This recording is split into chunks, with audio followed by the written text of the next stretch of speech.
Are you tired of feeling stuck and unfulfilled? Are you weary from walking in circles, speaking words that fall flat, and watching your dreams dissolve like mist? I ask you now, do you truly know the power that lies within your word?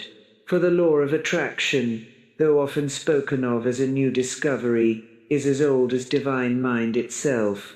It is not a modern invention, but a spiritual law etched into the foundation of the universe, like attracts like. That which you send out in thought and in word must return to you multiplied, pressed down, shaken together, and running over. This is not mere chance, it is law, immutable, impersonal, ever active. The law of attraction is the magnetic force of the soul. It draws unto you the very thing you dwell upon most. Your dominant thoughts form patterns in the ether, and from those patterns your life is woven. If you constantly affirm lack, you receive lack. If you dwell on misfortune, you meet misfortune.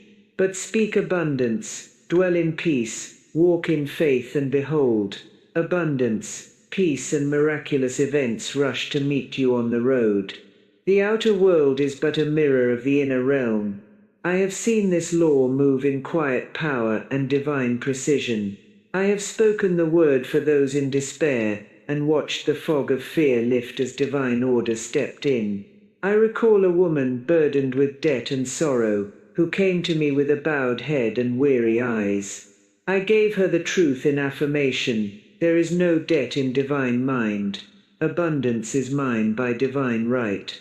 She spoke it, she believed it, and within a short season, her fortune reversed. Unexpected money came, opportunities appeared, and joy was restored, not by chance, by law. Your thoughts are not idle, they are alive, radiant, and full of creative power. They are messengers sent forth to prepare the way. Just as a farmer plants seeds and expects a harvest, so too must you plant only that which you desire to see. Do not mock the law by speaking of sickness and hoping for health. Do not speak of loneliness and expect love to enter. The law does not judge, it only reflects. It is perfectly just. Now understand this: your subconscious mind is the soil. Whatever seed, thought, word, belief you impress upon it will take root and grow.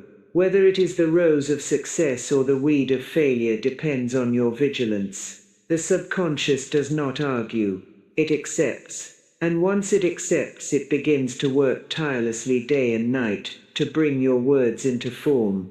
You must then be disciplined in thought. Watch what you allow to grow in the garden of your mind. Pull out the weeds of fear and doubt by the roots. Replace them with the divine seeds of truth. Speak not what you see, but what you desire to see. Call forth the good even in the midst of seeming lack. For your word is your wand, and your world is the result of your own spoken decree. And let no man or woman deceive you into believing that you are helpless, or that fate is fixed. The law is no respecter of persons. It responds not to who you are in the eyes of men, but to what you believe in your heart and declare with your lips. The universe bends to the one who knows and speaks truth. The child of God does not beg for miracles. They command them, in faith aligned with divine will. Let us therefore walk no longer in fear but in knowledge. Let us cease rehearsing troubles, and start rehearsing triumphs. Let us no longer speak of what the world says we cannot do, and begin to declare what divine intelligence has already ordained as ours. For your word is divine substance sent forth. Speak it with authority, speak it with love, speak it with unwavering faith, and watch how swiftly the mountains move and the seas part to deliver the life you have always dreamed. It is already yours, by divine right. Speak the word, and it is done. The power that creates worlds is not found in great armies, towering institutions, or material wealth.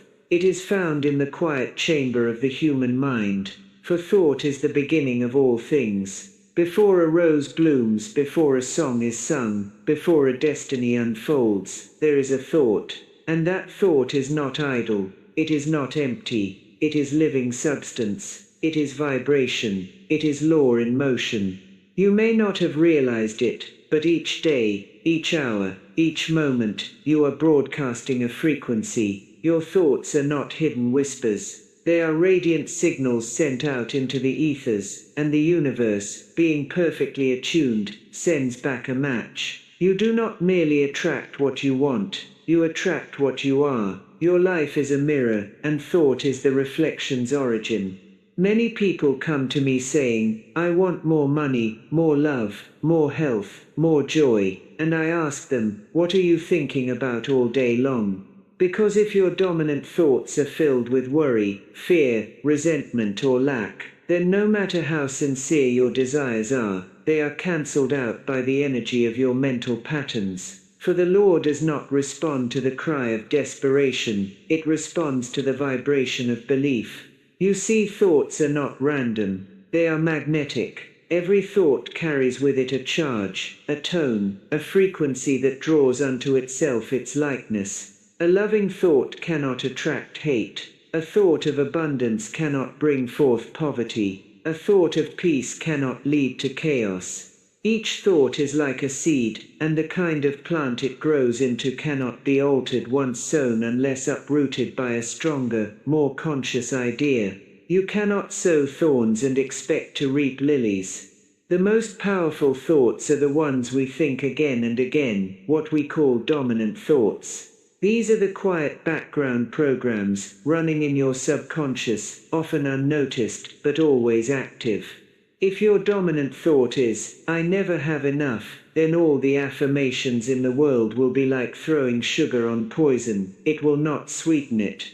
But when you change the route, when you plant a new dominant belief, everything else begins to shift. Your subconscious mind is like fertile soil. Whatever is planted in it, whether by fear or by faith, will grow, and it does not question. It simply says, as you wish. If you constantly think, nothing ever works out for me, the universe will echo back, very well. But if you declare, everything always works in my favor, then the law must obey. It is written in heaven and on earth, the word becomes flesh. To take control of your life, you must first take control of your thoughts. You must become the watcher at the gate. Do not let every passing fear or worry enter the sacred temple of your mind. Begin to observe. Notice the tone of your inner dialogue. Catch the whispers of doubt before they take root. And when you hear a thought that does not serve your highest good, say aloud, I do not receive this. I am now aligned with divine truth. There was a man I once knew who had suffered greatly. He was intelligent, capable, and yet success always seemed just beyond his reach. Every opportunity slipped through his fingers. When he came to me, I asked him what he believed about himself. Without hesitation he said, I've always had bad luck. I told him that thought was the architect of his experience. He had been affirming limitation for so long, it had become the foundation of his reality. So I gave him new words, words of power, words of truth. I told him to say each day, I am blessed, I am favored, I am divinely guided, and success is attracted to me effortlessly. At first he felt foolish, his outer world had not yet caught up. But slowly, surely, something began to shift. His shoulders straightened. His voice grew stronger. His voice grew stronger. And within 3 months, he had received a new job, unexpected income, and a renewed sense of purpose. He changed his thoughts, and so his life had no choice but to change with them. This is the silent miracle that happens when you come into awareness. You begin to see that life is not happening to you, it is responding through you. Your mind is not a prison, it is a doorway, but you must choose which door to walk through. The one marked fear leads to confusion, delay, and defeat. The one marked faith leads to freedom, flow, and fulfillment. The choice is made not once, but moment by moment. To become a master of manifestation, you must discipline your thoughts the way a musician disciplines his ear. Be sensitive to disharmony. Do not allow negative conversations, media, or people to sow weeds in your garden. It is not judgment, it is spiritual hygiene. Just as you would not drink poison, do not ingest poisonous thoughts. You are too powerful to be careless. The most glorious truth is this: you can change your dominant thoughts at any time. You are not condemned by your past. You are not stuck with the patterns of your parents, or the wounds of your childhood. You are free, and with that freedom comes responsibility. You must decide what you will allow to grow in your consciousness. Will it be fear or faith, scarcity or sufficiency, delay or divine timing? You cannot think two opposing thoughts at once. When fear rises, replace it with faith. When doubt whispers, speak a word of certainty. The law of substitution states that one thought always drives out another. Darkness does not fight with light. It disappears when the light is turned on. So turn on the light of truth within your mind. Begin with small changes. Replace I can't with I can. Replace I'm not good enough with I am more than enough. Replace I don't know how with divine guidance is showing me the way. The repetition of truth burns away the falsehood. Just as the sun melts ice, the light of consciousness dissolves the patterns of fear. The mind, when aligned with spirit, is the most powerful tool you possess. Use it not to replay your worries, but to rehearse your miracles. Think upon the good, the beautiful, and the possible. See the best in others. Envision your dreams fulfilled. Call forth the joy, the peace, the abundance that is your birthright. Do not be afraid to expect the best. That expectation is itself a form of faith, and faith is the key that unlocks the treasure house of heaven. You are not your thoughts. You are the chooser of your thoughts. And when you choose with wisdom, when you choose with love, the entire universe rises to meet you. For the law cannot be broken, only obeyed. What you dwell upon, you draw upon. What you imagine, you magnetize. What you believe, you become. Watch your thoughts, for they are prayers. Guard your mind, for it is the womb of all creation. And remember always, the power is not outside you, it is in you. It has always been in you, and now is the appointed hour to use it. Your word is your wand. Your speech is not merely sound, it is substance. It is spiritual law set into motion. When you speak with belief, the invisible becomes visible, the formless takes form. That is the hidden power of affirmations. They are not shallow statements made by wishful minds. They are sacred decrees, alive with energy, backed by divine intelligence, and capable of changing the very fabric of your reality. Many souls live imprisoned by the words they have unconsciously spoken over their own lives. I never have enough. I'm not worthy. I always get sick. Nothing ever works out for me. These are not harmless phrases. They are affirmations, powerful ones. They are energetic commands sent to the subconscious mind, and the subconscious, being impartial and obedient, accepts them without question, and moves to fulfill them. The law knows no sarcasm. It does not judge. It only executes the instruction it is given. And so I say to you, you have been affirming all your life. The question is, what have you been affirming? When you awaken to this truth, your mouth becomes a sacred vessel. You will begin to speak with intention, with reverence, and with joy, knowing that your every word creates. Affirmations are spiritual tools for reprogramming the subconscious mind. They pierce through years of conditioning, dissolving old beliefs, and planting new seeds of truth. When spoken with feeling, with faith, and with repetition, they become living realities. A woman once came to me in tears, convinced she would never find love. She had been told from a young age that she was unlovable, difficult, too much, and she repeated those words silently, day after day, until they became a spell that bound her. I gave her a new affirmation to speak morning and night. I am deeply loved. I am magnetically attractive to the right partner. Divine love now flows to me in perfect ways. At first she resisted. The old belief gripped her, but I told her, keep speaking it, not to convince others, not even to convince yourself, but to plant a new vibration into the soil of your soul. And so she did. At first it felt hollow, like singing a song she didn't believe in, but she kept going. And little by little she began to glow differently. People noticed. Her energy shifted, and within months she was in a relationship with someone who loved her for who she truly was. No masks, no shame. She affirmed her truth until her life caught up to it. You must understand that your subconscious mind cannot reject repetition. It yields, just as the soil yields to the seed. The question is not whether the affirmation works. The question is, will you work it? Will you stay with it until the unseen becomes seen? Affirmations are not magic words. They are spiritual laws. They must be followed with faith and with feeling. If you affirm riches but feel poor, the dominant vibration is still lack. If you affirm love but harbor resentment, the heart is not in agreement with the word. And so the work is to speak yes, but also to feel, to let the affirmation soak into the very marrow of your being, to feel it as true, even before it manifests. That is faith, that is alignment, that is power. Let me give you examples of affirmations that carry truth, that have been used by many to transform the course of their lives.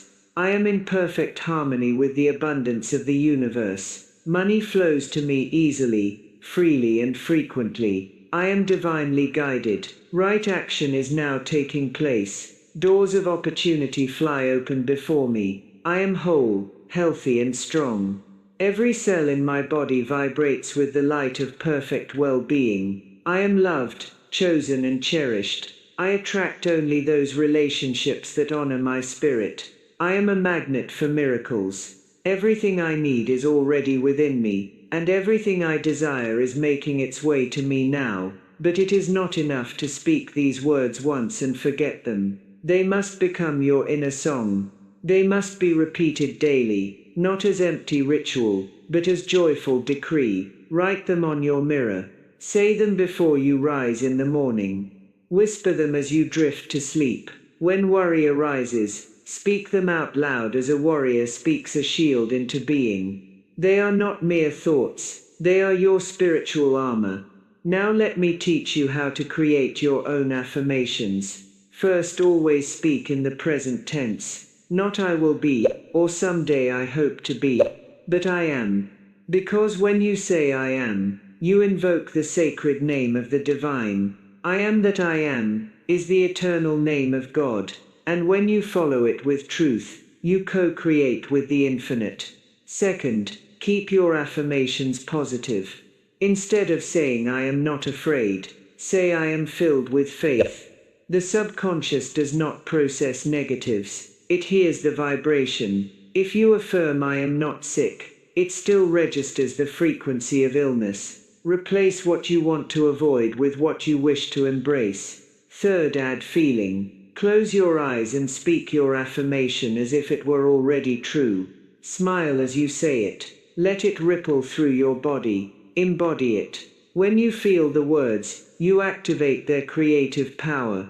Emotion is the bridge between thought and manifestation. And fourth, be consistent. An affirmation spoken once is like a seed tossed on the ground. It may not take root, but a word repeated in faith, day by day, becomes a tree of life. When you speak your affirmations with consistency, you rewire the mind, shift your vibration, and call in your good with certainty. You may be wondering, but what if I don't believe it yet? My dear, belief comes with repetition.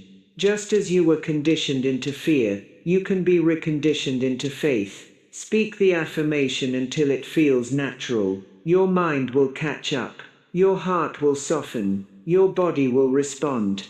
Do not be discouraged by the gap between your current reality and your spoken truth. That gap is only temporary. Your word will bridge it, if you let it. There are those who scoff at affirmations, who say they are wishful thinking. But I tell you, they are spiritual declarations, and those who scoff simply do not understand the law. They speak carelessly, and their lives reflect that carelessness. But you, who understand, must guard your tongue, and use it only to bless, to uplift, to create. When you wake in the morning, do not begin your day with dread. Begin it with declaration. This is a day of divine favor. Something wonderful is unfolding for me now. Before a meeting, say I am calm, clear and confident. The right words flow through me. Before bed affirm, as I sleep, divine order is at work. I rest in peace, knowing all is well.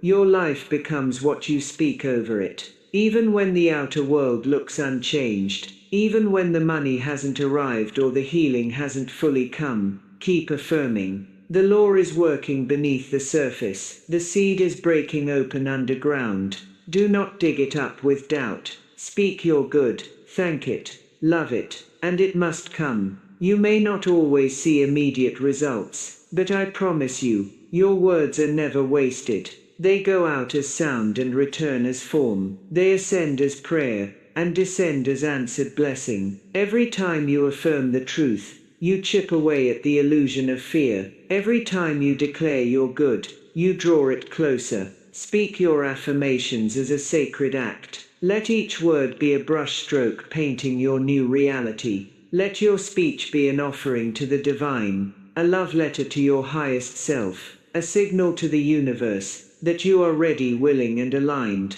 For you were never meant to live in struggle. You were meant to live in power, and your words are the pathway home. The imagination is the workshop of the soul. What you cannot first see in the inner realm, you cannot expect to hold in the outer world. Before every miracle, before every breakthrough, before every answered prayer, there is vision, a picture, a knowing, an inner glimpse of what could be. That is the great secret the mystics have always known. The power to see the unseen, to feel the intangible, and to believe before the senses confirm. This is the holy work of visualization. When you visualize, you are not daydreaming. You are engaging in sacred creation. You are forming the mold into which divine substance will be poured. It is not fantasy. It is spiritual reality in motion. And that which is clearly seen on the screen of the mind will, by the law, take shape in time and space. All the great manifestations begin in imagination, for the mind is a spiritual womb, and what you conceive in faith, you will surely deliver in form. Visualization is the language of the subconscious. While affirmations use words to declare truth, visualization uses images and emotions. When the two are united, word and picture, thought and feeling, there is great power, but the image must be clear, and the feeling must be true. You cannot visualize from a place of doubt, or merely to test the law. You must see and feel, with complete acceptance that what you desire is already yours. I have said many times, the game of life is a game of boomerangs. What you send out comes back. This includes the mental pictures you dwell upon. If you constantly rehearse scenes of failure, rejection, or loss, you are sending those pictures into the ethers, and the universe, being obedient, reflects them back. But if you hold before your mind's eye images of joy, success and completion, those too must return to you, pressed down, shaken together, and running over. A woman once came to me who had longed for a home of her own. She had rented rooms for years, never believing she could afford more. I asked her to describe her ideal home. She stammered, unsure, saying, "I suppose I'd just be happy with something small and decent." I told her the law cannot work with vagueness. The universe responds to clarity. So I instructed her to close her eyes and paint the picture in detail. What does the front door look like? What color are the curtains? What flowers bloom in the garden? How does it feel when you walk inside? Is there peace in the air? Is there joy in your chest? She did this daily. She imagined herself opening the door, greeting friends, placing fresh flowers on the kitchen table. She felt the warmth of ownership. She saw herself paying the mortgage with ease. She did not concern herself with how. She simply saw it, felt it, believed it. 3 months later, through a series of events she could never have orchestrated, she was handed the keys to a small sun-filled home, exactly as she had pictured. The law made a way, because she had made a mold. I now invite you to do the same. Gently close your eyes. Breathe in deeply. Imagine one desire of your heart, something that brings you joy to think about. Not something you think you should want, but something your spirit longs for. A dream so real you can almost touch it. Now see it. See it with vivid color and sacred certainty. Picture yourself living it now, not someday, now. If you desire abundance, see yourself receiving with ease. Imagine checking your account and smiling in peace. Imagine opening your wallet and finding it full. If you desire love, see yourself embraced, cherished, heard and seen. Hear the laughter, feel the warmth, see the shared glances. If you desire healing, visualize yourself walking strong, breathing deeply, radiating health in every cell. Feel the energy, the life force, the divine perfection flowing through you. But remember, it is not enough to see, you must feel. The feeling is the fuel, the emotion is the bridge. When you feel the joy of the fulfilled desire, even before it manifests, you align with the frequency of that desire, and the law must bring it to pass. That is the secret of the ancients, to act and feel as if it is already done, not because you are deluded, but because you are living from the higher truth. The truth that all good already exists in divine mind. Some will say, but I can't see it clearly. Then begin with small pictures. See yourself rising with energy. See your day flowing smoothly. See the smile of a stranger, the answer to a prayer, the door opening unexpectedly. Each small vision, felt fully, becomes a stepping stone. The more you practice, the more vivid and natural it becomes. Imagination is a muscle. Use it, and it strengthens. You may also use physical tools. Create a vision board, an altar of images that stir your soul. Not merely pictures of things, but images that awaken the feeling of fulfillment. Do not post a house, simply because it is large. Choose one that feels like home. Do not post a car, because it is expensive. Choose one that brings joy. This is not about impressing others. It is about aligning with your spirit's unique expression of good. And once your vision is formed, do not speak against it. Do not cancel it with doubt, fear, or comparison. If you catch yourself thinking, this is too big, gently replace it with, nothing is too big for the divine within me. If the voice of logic protests, say, my faith is not limited by facts. My good is not delayed by appearances. You are not bound by human logic. You are moved by spiritual law. It is important to know that visualization is not control. You do not force the outcome. You do not grasp or beg. You simply align. You hold the image, feel the truth, and release it with gratitude, knowing the law is perfect, and the answer will come in perfect timing. You are not here to make things happen. You are here to allow them to unfold. There is peace in this process. There is joy in the visioning. It is not a burden, it is a blessing. Each time you visualize, you are bathing your consciousness in the energy of your answered prayer.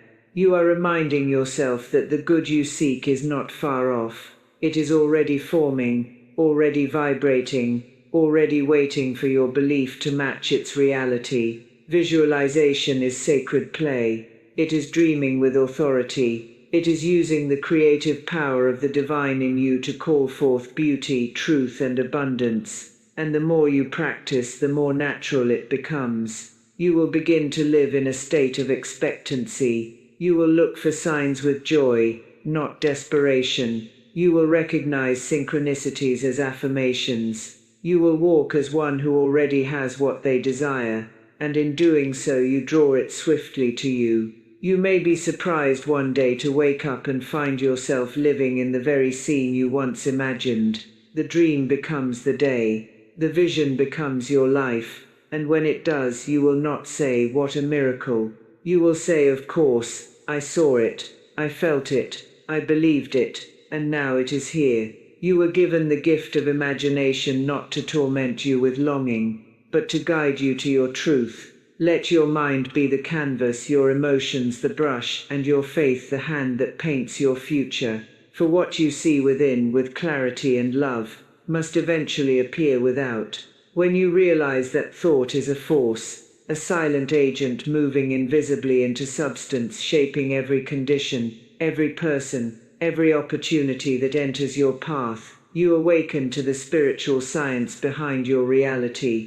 The law of attraction is not a theory to be debated, but a divine law to be lived. It is the same law that governs the stars, the growth of the flowers, and the beating of your heart. Thought is the architect of destiny, and it is always drawing unto itself the elements that match its own tone, its own vibration. When a soul begins to understand that every single thought is like a seed being planted in the garden of the mind, she becomes a conscious gardener. She no longer allows the weeds of doubt or the thorns of fear to grow unchallenged. She steps into her divine inheritance and begins to cultivate faith, expectancy, and unwavering belief in the good that is hers by divine right. For thought does not move aimlessly. It is always attracting, always aligning, always creating, whether we are aware of it or not. I have known many who prayed with their lips but cursed with their thoughts. They spoke of abundance, yet in secret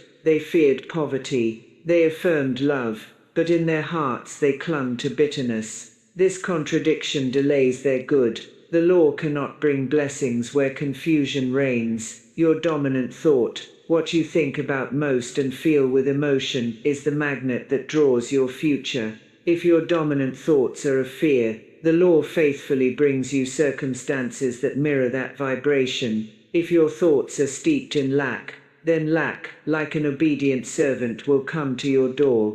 But let the individual shift her thoughts to divine supply, and the law of attraction reshapes her outer world. I remember a woman who constantly worried about her bills. Each morning, she counted her debts like beads on a rosary. Her fear attracted more and more financial struggle. I told her, "Stop magnifying the mountain, begin to speak to it." I gave her the affirmation, "God is the source of my immediate and endless supply. I have a rich Father in heaven, and his wealth flows through me now." At first her fearful thoughts protested, but she persisted.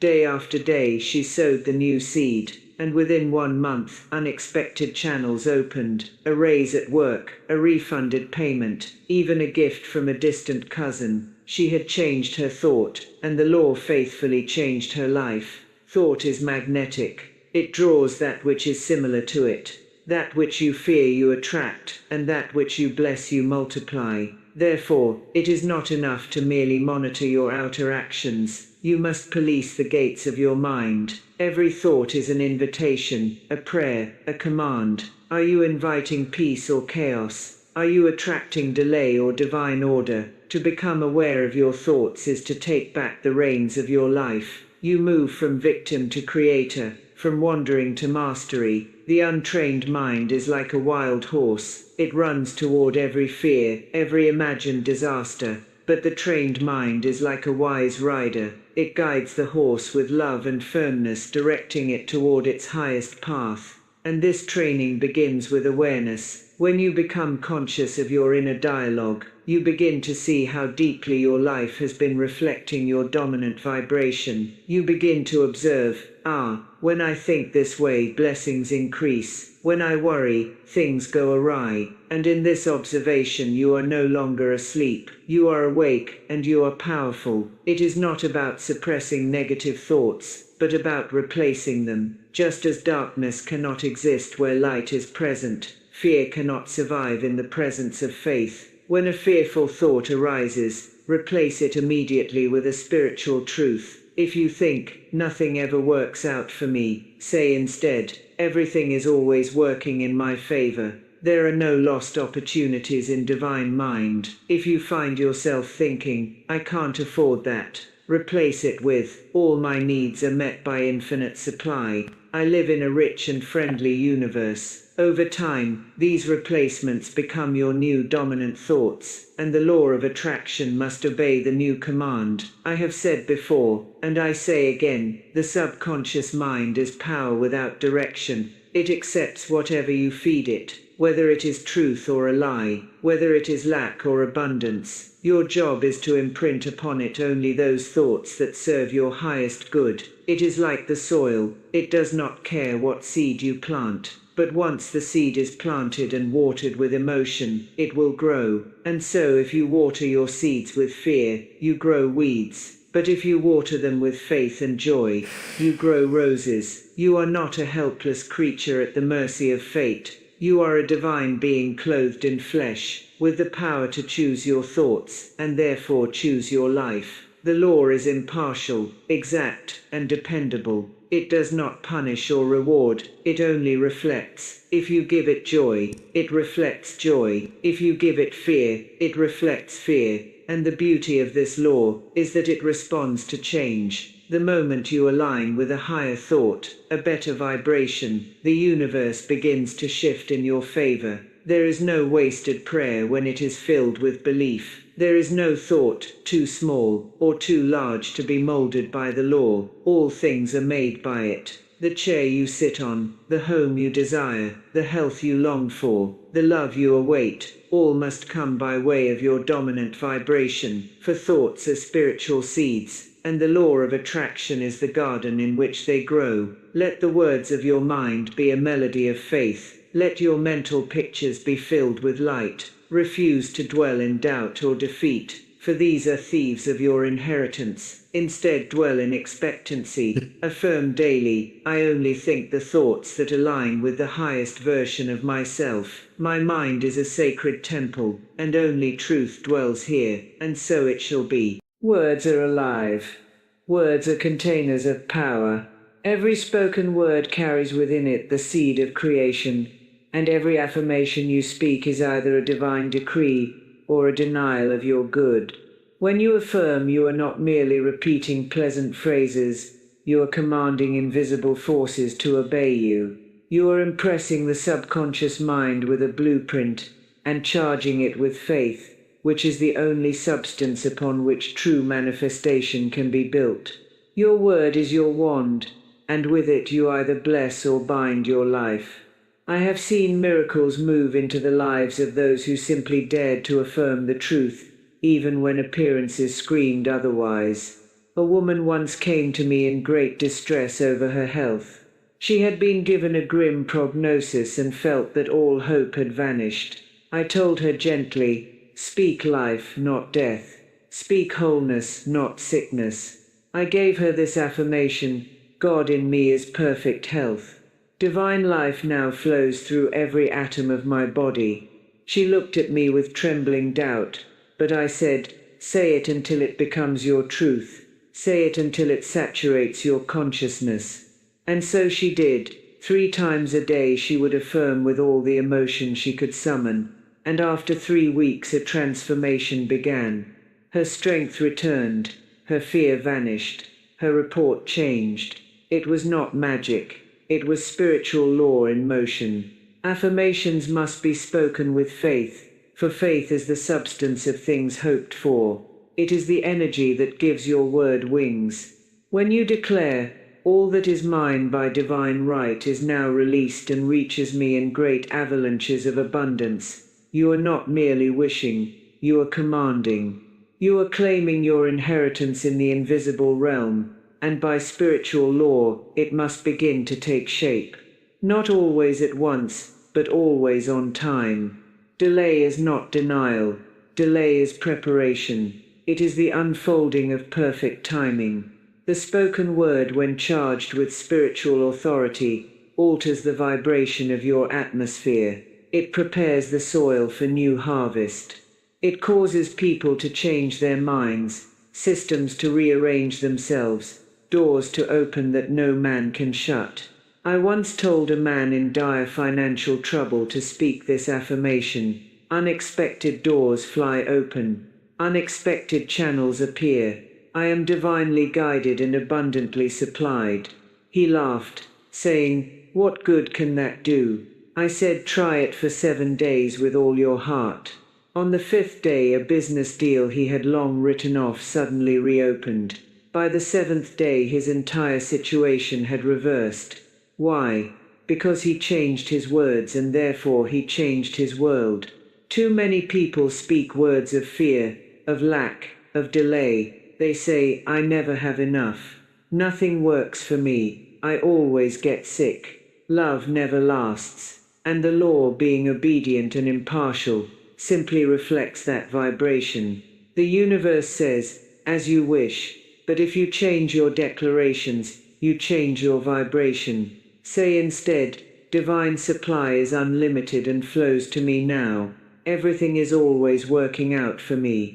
My body is a temple of radiant health. I am loved, cherished and chosen." When you say these things with belief, your world bends toward your word. It is not the length of the affirmation that matters, but the power behind it. A single sentence spoken with conviction can rearrange the atoms of your reality. I remember one woman who used only one line, "God is my instant and endless supply." She spoke it while walking, while cleaning, while waiting in line. She repeated it with such devotion that her whole being became saturated with truth. And the result? Her finances improved, new clients appeared, and she even received an inheritance she had forgotten. Her affirmation had become her vibration, and her vibration attracted her good. Let no one say, "But I do not feel it is true." That is of no consequence. You are not affirming what is, you are affirming what shall be. You are speaking from the mountaintop while still climbing. Your word creates the path. Even the smallest seed grows when given time, water, and light. Your affirmations are those seeds. Speak them with love. Speak them with joy. Speak them until they feel like a song in your soul. Do not cancel your declarations with words of doubt. Do not say one moment, "I am rich," and the next, "I can't afford it." This is like digging up the seed after planting it. Let your words be consistent, unwavering, and full of expectancy. I once told a student to speak this daily: "Everything I touch turns to success. I am divinely guided in all I do." At first nothing seemed to change, but within 30 days he received a new job offer, his relationship healed, and he found a new home, all seemingly out of nowhere. But it was not from nowhere. It came from the reservoir of spirit, drawn by the magnet of his spoken word. Some will say, "But I've tried affirmations, and they don't work." To this I say, affirmations always work, either for or against you. If you affirm fear, failure, and frustration, then that becomes your reality. The law of mind cannot be fooled. It does not select only positive affirmations. It obeys all affirmations. The subconscious does not discriminate. It accepts repetition. What are you repeating? What are you reinforcing? Let your words be like golden arrows, flying straight to the target of your desire. Speak them aloud. Write them down. Sing them if you must. Let them become your atmosphere. Let them replace the old mental records of limitation. When you catch yourself affirming lack or fear, gently correct it. Say, "That is not my truth. My truth is I am blessed, protected, guided, and prosperous." And the more you affirm, the more you align. Remember, the Word was with God, and the Word was God. You are made in that same divine image, and your word has the same divine power. When you speak, the universe listens. Speak life. Speak truth. Speak as one who knows that every syllable is a seed, every sentence a spell, every affirmation a spiritual decree that shall not return void. Belief is the bridge between the invisible and the visible. Before any manifestation appears in form, it must first be conceived in faith. You must believe that what you desire is already yours, even when every appearance around you suggests the opposite. This is the great secret of manifestation: to walk by faith, not by sight, to see with the inner eye before the outer eye can behold the result. The spiritual world operates by law, and belief is the law's activator. Until belief is in place, the channel remains closed. But the moment belief becomes absolute, miracles unfold with ease. A woman once came to me, desperately wanting reconciliation with a loved one. She had tried everything in the visible realm, letters, messages, even intermediaries, but nothing changed. I said to her, "Your part is not to force the outcome. Your part is to believe it is already done." I gave her this simple declaration: divine love now dissolves all seeming barriers, and harmony is established between me and them. She said, "But he won't even speak to me." I replied, "That is appearance. What is unseen is greater than what is seen." She began to declare the truth daily, and most importantly, she began to believe, not just with her mind, but with her soul. 3 weeks later, the man contacted her with a softness she hadn't heard in years. The reunion happened not through struggle, but through spiritual law activated by belief. You must believe before the evidence appears. The substance of things hoped for is not found in outer form. It is found in the consciousness that holds fast to the truth. When you say, "Money comes to me in expected and unexpected ways," you must speak it as though the gold were already in your hand. When you declare, "Divine love meets me at every turn," you must walk as one who expects kindness, favor, and affection. Belief is not passive. Belief is an energetic agreement with the higher realm. It is the silent contract with the invisible that commands form to follow. Often people say, "I will believe it when I see," but the spiritual student must reverse this and say, "I will see it because I believe it." That which you believe becomes your vibration, and that vibration attracts your demonstration. If you wish to manifest healing, you must begin by believing in perfect health. If you desire abundance, you must believe in the constant flow of supply. If you long for companionship, you must believe that you are already chosen, loved, and cherished in the unseen. Doubt is the great thief. It sneaks in with questions. But what if it doesn't work? What if I'm just pretending? What if nothing changes? And each of these questions casts a shadow over your manifestation. Faith casts light. It says it is already done. It is already mine. Even Jesus said, "When ye pray, believe that ye receive them, and ye shall have them." Not believe after, but believe while you pray. Believe before the door opens. Believe before the answer arrives. That is the posture of the spiritual alchemist. A man once desired to sell his land, but there were no buyers. I told him, "You must see the sale complete in your mind. You must believe that the right buyer is already on his way." He began to walk the property as though showing it to a client. He spoke aloud, "This land is sold to the perfect party under grace in a perfect way." He even visualized handing over the deed. Within days an unexpected buyer appeared. Someone who had never considered purchasing land before, but felt compelled to visit. The sale went through without effort. Why? Because belief preceded form.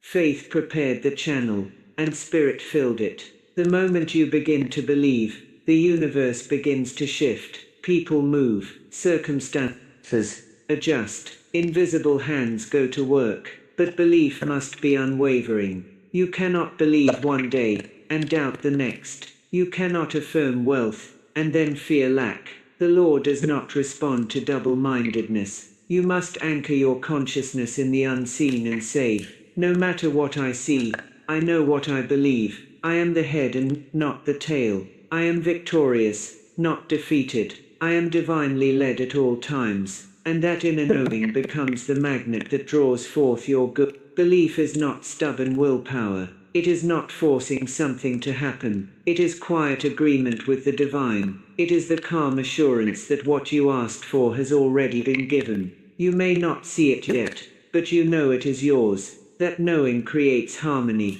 and harmony speeds up manifestation. I always say, do not look at the storm, look at the shore. If you keep your eyes on the result you desire, and believe that it is done, then spirit rushes to confirm your belief. There are those who say, "I have believed, and still I lack." But I ask, have you truly believed, or have you only hoped? For belief is deeper than hope. It is not wishing. It is not waiting. It is not wait. It is not waiting. It is not wait. Full conviction. It is mine now. And in the stillness of that conviction, something shifts. It may be small at first, a phone call, a dream, a sudden opportunity, but it is the beginning, and you must treat even the smallest movement as confirmation that your belief is working. Do not dismiss the tiny signs, for they are the evidence that your word has been heard. Just as a seed takes time to sprout, so too does your belief require patience. You may not see the roots growing beneath the soil, but trust that growth is happening. Continue believing, continue affirming. Let your inner world be so saturated with belief that the outer world must align. Say often, I walk in faith. I believe in the unseen. I am the embodiment of my answered prayer. And let that belief be your foundation. In every great demonstration, belief was the first cause. The healing, the abundance, the reconciliation. It all began with belief, not in man, not in church, but in divine law, in the spiritual principle that what you believe, you become, and what you expect, you attract. Hold fast to this. Let no outer condition shake it. For when you truly believe, mountains move, storms still, and the impossible becomes possible by grace. And so I say unto you, believe with the strength of the heavens behind your word. Let your faith rise higher than fear, stronger than sight, deeper than doubt. Stand in the stillness of divine assurance, knowing that what you have spoken is already done and invisible. Let no delay discourage you, no appearance deceive you, no voice of the world distract you, for the universe must obey the soul that believes unwaveringly. Declare it, feel it, know it, and walk forward, as one who carries the vibration of the answered prayer. For in belief, you become the living bridge between what is unseen and what must now appear. It is done unto you as you believe.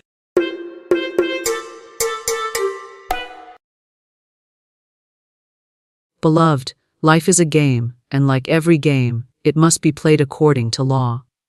The laws are invisible yet immutable, and they govern our every thought, word, and deed.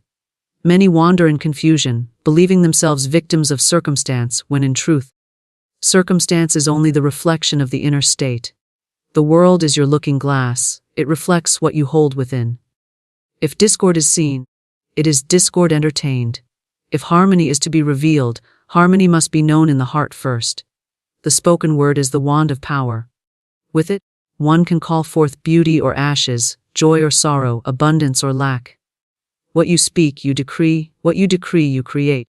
The law of prosperity waits on fearless words. To affirm lack is to bind oneself to it. To affirm supply is to invite its swift and certain appearance. Say, there is no lack, there is only plenty. And behold the doors that open where once only walls seemed to stand. Faith is the key that unlocks every prison door. Faith sees what is not yet visible, yet claims it as already accomplished. To walk by sight is to be deceived, but to walk by faith is to stand in the certainty that the unseen governs the seen.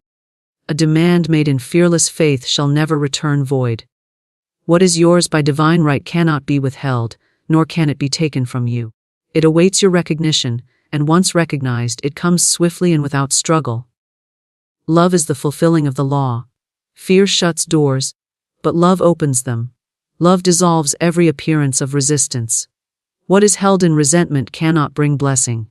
To forgive is to free oneself. To release the other is to unlock one's own chains. Say, I bless you and release you into the harmony of God. And see how the crooked places are made straight. Love is the magnetic force that draws every good thing. It is the essence of supply, of health, of perfect expression. Intuition is the divine voice within, the inner guide that speaks in quiet certainty. Reason falters, for reason is limited by what the eyes behold. But intuition is limitless, for it draws from the reservoir of spirit. To follow intuition is to be led aright, even when the path seems hidden. To doubt intuition is to delay one's good. Listen to the still small voice, it knows the way to the treasure you seek. Every delay is only a preparation. What seems denial is but the law arranging the perfect fulfillment. Man must stand still and see the salvation of the Lord. The tide turns when the heart no longer clings in fear, but releases in trust. To say, I let go and let God, is to invite the miraculous. That which was longed for comes easily when the grasping ceases. Life is a tapestry woven by thought, word, and faith. Each strand is a belief, each color a spoken decree. The picture revealed depends not on chance, but on the conscious use of law. To play the game of life rightly is to align with divine law, to speak with power, to walk in faith, to love without measure, and to listen within. Thus, every man may find his path strewn with the evidences of heaven on earth, for heaven is not afar, but here, revealed through right knowing. Life is a game governed by divine law, and every move within this game is measured, ordered, and brought forth by an unseen principle that never errs. Man often imagines himself a creature of chance, tossed by the winds of fortune. Yet the truth is far different. Nothing comes by accident, nothing enters unbidden, all is the result of law in action.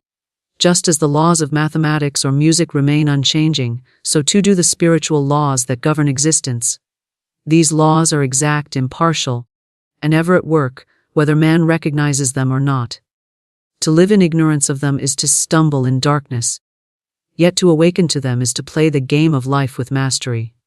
Life itself is not a struggle, though many treat it as such. Life is meant to be joyous, harmonious, and abundant, for divine law does not deal in lack or limitation. Lack and limitation arise only when man plays the game against the rules, when he entertains fear instead of faith, when he affirms defeat instead of victory. The divine pattern is one of perfection, and that perfection is ever pressing to be made manifest. But man must align himself with it, for the law does not bend to his ignorance. He must bend to the law. Just as a musician cannot alter the laws of harmony, but must learn them and apply them, so too must man learn the laws of spirit if he wishes his life to resound with beauty instead of discord. One of the first laws man must understand is the law of sowing and reaping. Whatever seed is planted in thought and word will surely appear in form. The game is fair, for it reflects back exactly what has been put forth. To speak words of fear, doubt, and failure is to scatter seeds of weeds and thorns, and such a harvest will surely come. But to speak words of faith, joy, and success is to sow a field that blooms with good. The law knows no partiality, it simply brings to fruition what is planted. A careless tongue can ruin a life, while a conscious word can build an empire of peace and abundance. The game rewards accuracy, for every word spoken is a move made upon the board of life. Another law is the law of resistance. What man fears he attracts, for resistance holds the very thing in place. To fight against an evil is to give it strength, but to turn away from it in faith is to see it dissolve into nothingness. The player who seeks to win must learn not to resist, but to affirm. Instead of declaring, I do not want sickness, he must say, I am strong and whole. Instead of lamenting, I am poor, he must affirm, I am supplied and prosperous. The law takes no note of negations, only affirmations, and thus the game is won not by denying the shadows, but by calling forth the light. The law of non-resistance is closely bound to the law of faith. Faith is the winning move in every situation, for it sees beyond appearances. The player who looks only at the board and its current arrangement may believe himself cornered, but faith perceives the unseen hand that can rearrange the pieces at any moment. The law responds instantly to fearless faith, for faith opens the channel through which supply flows. The man who walks in faith knows that every need is already met, every door already open, though the outer world has not yet revealed it. He plays with confidence, knowing the rules are on his side, and thus his moves are sure and unshaken. There is also the law of substitution. Man cannot erase a thought by force, but he can replace it with another. Fear cannot be banished by resisting it, but it can be dissolved by affirming faith. Hate cannot be extinguished by struggle, but it can be replaced with love. In the game of life, one must be ever vigilant of the inner board, the mind, for there the true battle is fought. To dwell upon failure is to invite it. but to dwell upon victory is to call it forth. The law is exact, and it never fails to bring into form that which is persistently held in thought. The player must therefore choose his thoughts as carefully as a master chooses his moves, for each thought carries the power to shape the game. The law of divine right order governs all. Nothing can be withheld from the one who plays rightly, and nothing can be forced upon him that is not his by divine right. When man demands his good fearlessly, declaring that it is his by divine right, the law responds by aligning all things to bring it to pass. Delay is not denial but only the rearranging of the board to create the perfect outcome. The law does not err, nor does it forget, it works with precision, and in its precision lies the certainty of victory for the one who trusts it. Life as a game is not meant to be played in half-awareness, stumbling and guessing. It is meant to be played with knowledge of the rules, with conscious moves, with the certainty that the law is always for man and never against him. The universe is not hostile, it is perfectly ordered, perfectly balanced, perfectly responsive to the inner state of man. The one who aligns with divine law finds that doors swing open where once there were walls, that obstacles dissolve where once there were mountains, and that harmony reigns where once there was discord. For the law cannot fail, and the game cannot be lost when played according to its rule. The spoken word creates reality, and it does so with a power that man seldom realizes. Every word uttered carries within it a seed, and that seed, once planted, takes root in the fertile soil of the unseen and springs forth into form. Words are not idle, nor are they forgotten once spoken. They are living forces, charged with the energy of belief and expectation, moving forth to build the circumstances and experiences that will later be encountered.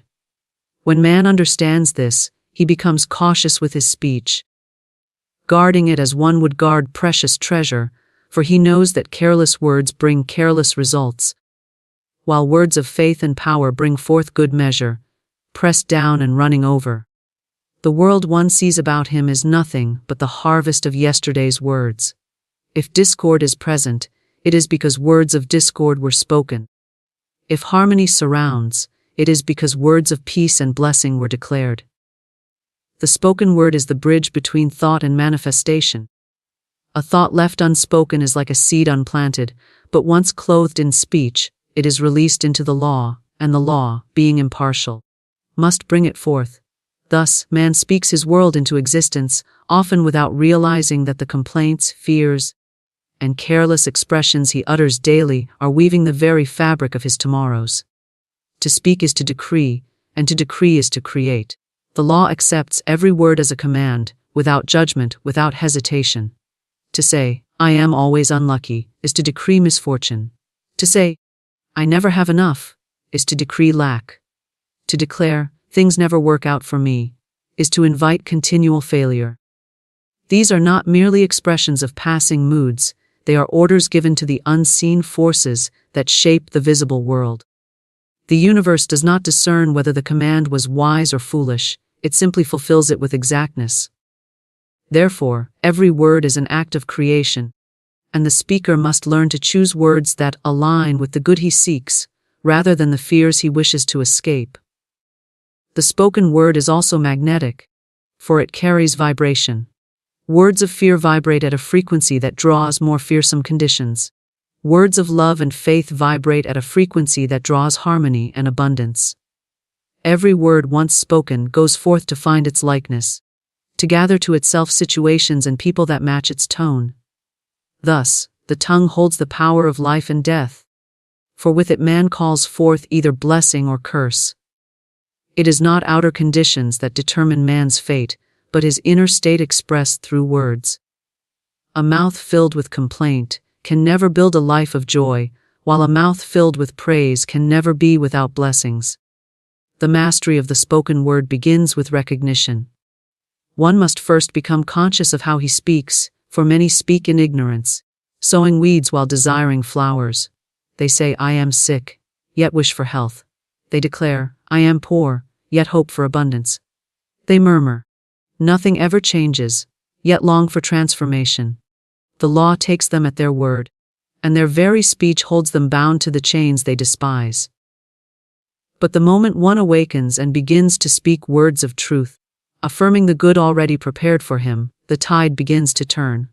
He learns to say, "I am strong," even if weakness is felt.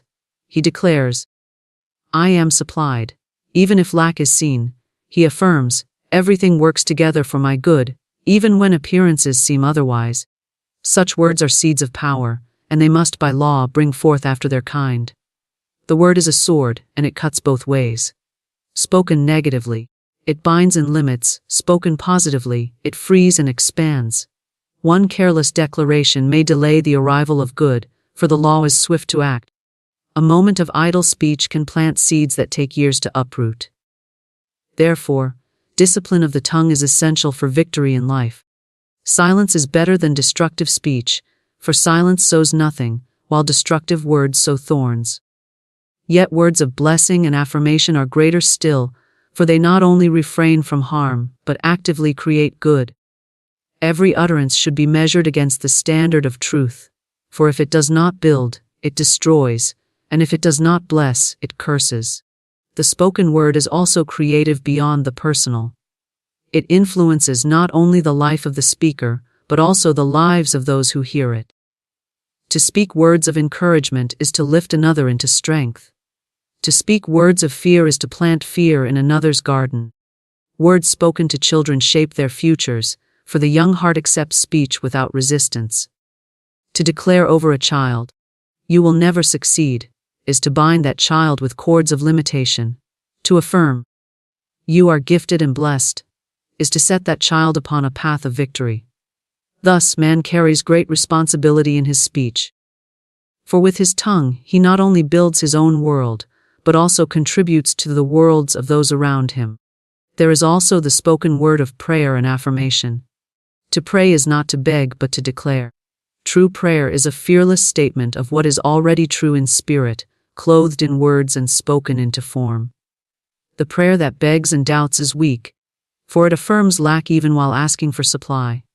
But the prayer that affirms, "It is done, it is finished, my good now appears," is strong, for it speaks from the position of faith, and faith is the law's command. Affirmations, spoken aloud with conviction, charge the atmosphere with the reality desired. The words go forth, unseen yet unfailing, and gather the substance that forms the visible. The spoken word creates reality not once, but continually, for speech is a constant stream. Every day is filled with utterances, and each utterance builds. Therefore, the wise player of life does not speak carelessly, does not jest with failure, does not repeat words of fear that others proclaim. He chooses his speech as carefully as one chooses precious jewels, for he knows that each word is a gem with power to shine or to shatter. He fills his mouth with truth, with life, with blessing, until his world reflects the abundance of the words he has planted. Faith unlocks unseen supply, for faith is the key that opens doors which appear closed, paths which appear blocked, and resources which appear absent. Supply is never truly absent. It exists in the invisible, waiting to be called forth. Man's difficulty lies not in the lack of supply, but in his lack of faith to perceive and claim it. Faith does not question, it does not waver, it does not calculate according to appearances. Faith declares, "It is mine now," and by that fearless decree, the law is set into motion to bring forth the manifestation. Every form of visible abundance begins first in the unseen. Money, opportunities, ideas, health, and success all originate in the invisible substance before clothing themselves in form. Man who walks by sight only believes in what he sees and thus limits himself. But man who walks by faith sees beyond the visible and calls forth what is not yet expressed. Faith does not depend on evidence, for it is itself the evidence of things unseen. When faith speaks, the unseen responds, for it is the language understood by the law. Doubt, on the other hand, shuts the door to supply, for it affirms lack and affirms limitation. Fear says, "It cannot be," but faith says, "It is already accomplished."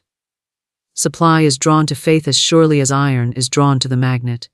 The man of faith never needs to force, never needs to struggle, for his certainty creates the channel through which supply flows. When he declares his good fearlessly, without wavering, supply must come, for the law cannot deny the one who believes. The one who doubts and hesitates blocks his own good, for he stands in two minds, affirming abundance with his lips but denying it with his heart. Faith is singleness of vision, and with that singleness comes power. Faith operates in the present, not in the future. To say, "Someday I will have," is to place supply afar off, always beyond reach. Faith says, "I have it now." And by claiming it now, it brings the future into the present. The law responds to the now, for spirit knows only the eternal present. Every delay is created by man's postponement in his thought, his waiting for a sign before he believes. But the one who dares to believe without a sign, who stands upon the invisible word and declares it true, finds that signs and evidences rush in to support him. The supply was always there, waiting for recognition, and faith is that recognition. The unseen supply is limitless. There is no scarcity in spirit, no lack in the divine storehouse. Scarcity is a fabrication of man's thought, born of fear and ignorance. Just as the sun shines without ceasing and never fears to exhaust itself, so too does supply flow endlessly to those who open themselves in faith. One does not need to calculate how it will come or through what channel, for faith leaves the method to the divine intelligence that orders all things perfectly. To demand the how is to doubt, to declare the what is to trust. Faith states the end and the law arranges the means. Faith is not passive, it is active, vibrant, and commanding.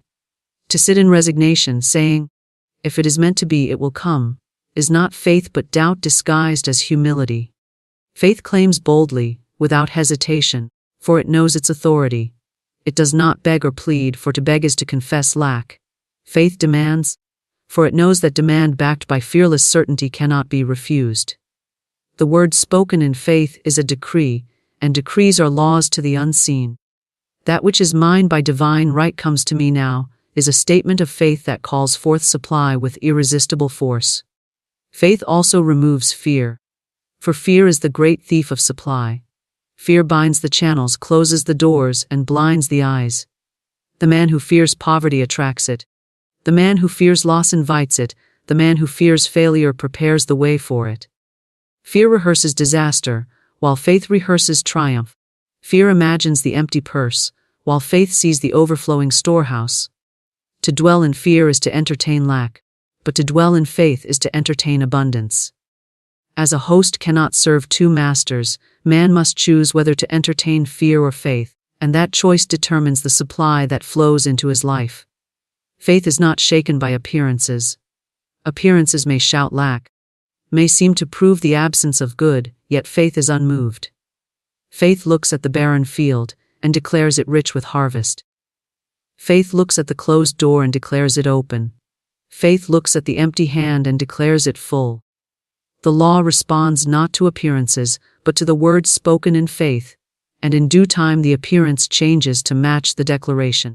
Appearances are but shadows, fleeting and powerless, but faith is substance, enduring and creative. Faith also brings ideas, and ideas are the true currency of supply. When man opens in faith, he becomes receptive to the divine intelligence that whispers solutions, opportunities, and directions. These ideas, once acted upon, bring forth visible wealth and success. Without faith, man shuts off inspiration, relying only on his limited reasoning. With faith, man taps into the infinite reservoir where every answer already exists. One idea received in faith can unlock doors that years of labor could not open. Faith not only calls forth material supply, but also the invisible supply of wisdom, courage, and vision. The man of faith lives as though his good were already his. He speaks as though it were already accomplished. He acts as though it were already present. He gives thanks as though it were already received. This living in the end is the mark of true faith. Gratitude spoken in advance is the strongest affirmation, for it assumes the reality of what is not yet seen. "I thank thee that it is done," is the language of faith, and such gratitude hastens the manifestation. The doubter waits to see before he thanks. The man of faith thanks before he sees, and by thanking he sees. Love fulfills the law and dissolves resistance. For love is the highest vibration and the strongest power. Where fear divides and repels, love unites and attracts. Fear closes doors, builds barriers, and holds man apart from his good, but love throws open the gates and sweeps away every obstacle. Love is the secret solvent that melts hardness, breaks down opposition, and restores harmony where discord seemed fixed. It is not a weak or sentimental thing, but a mighty force, creative and irresistible, for it is the very essence of divine law. When man aligns himself with love, he finds that every crooked place is made straight, every wall is turned into a door, and every difficulty dissolves like mist before the rising sun. To live without love is to live in bondage, for resentment binds, criticism binds, condemnation binds.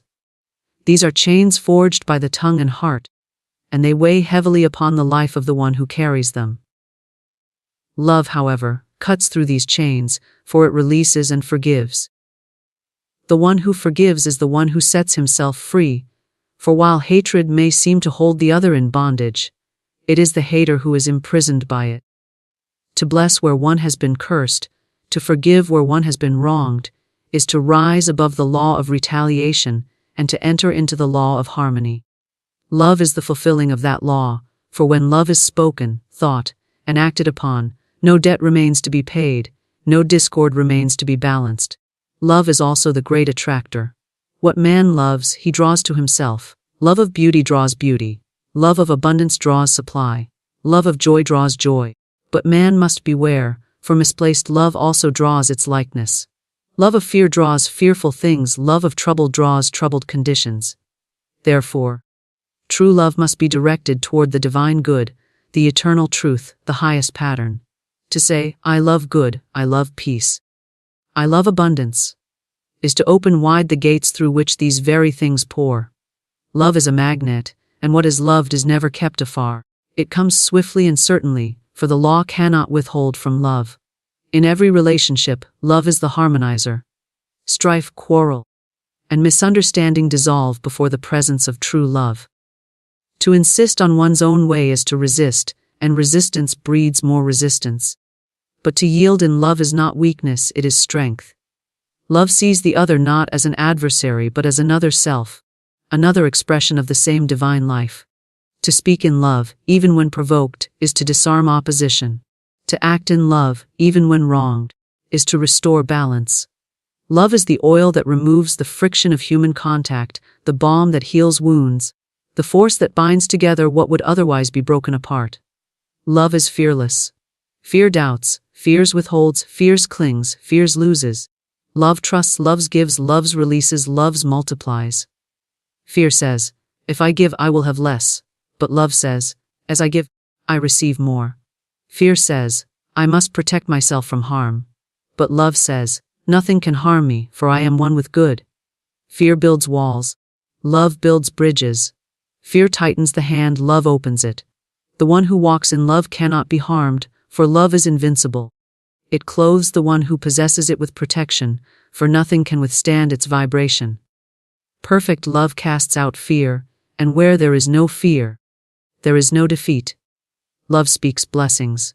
To speak ill of another is to sow seeds of discord that must return to the sower.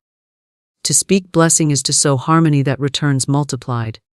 The tongue that speaks only in love cannot be ensnared by its own words, for words of love build and uplift.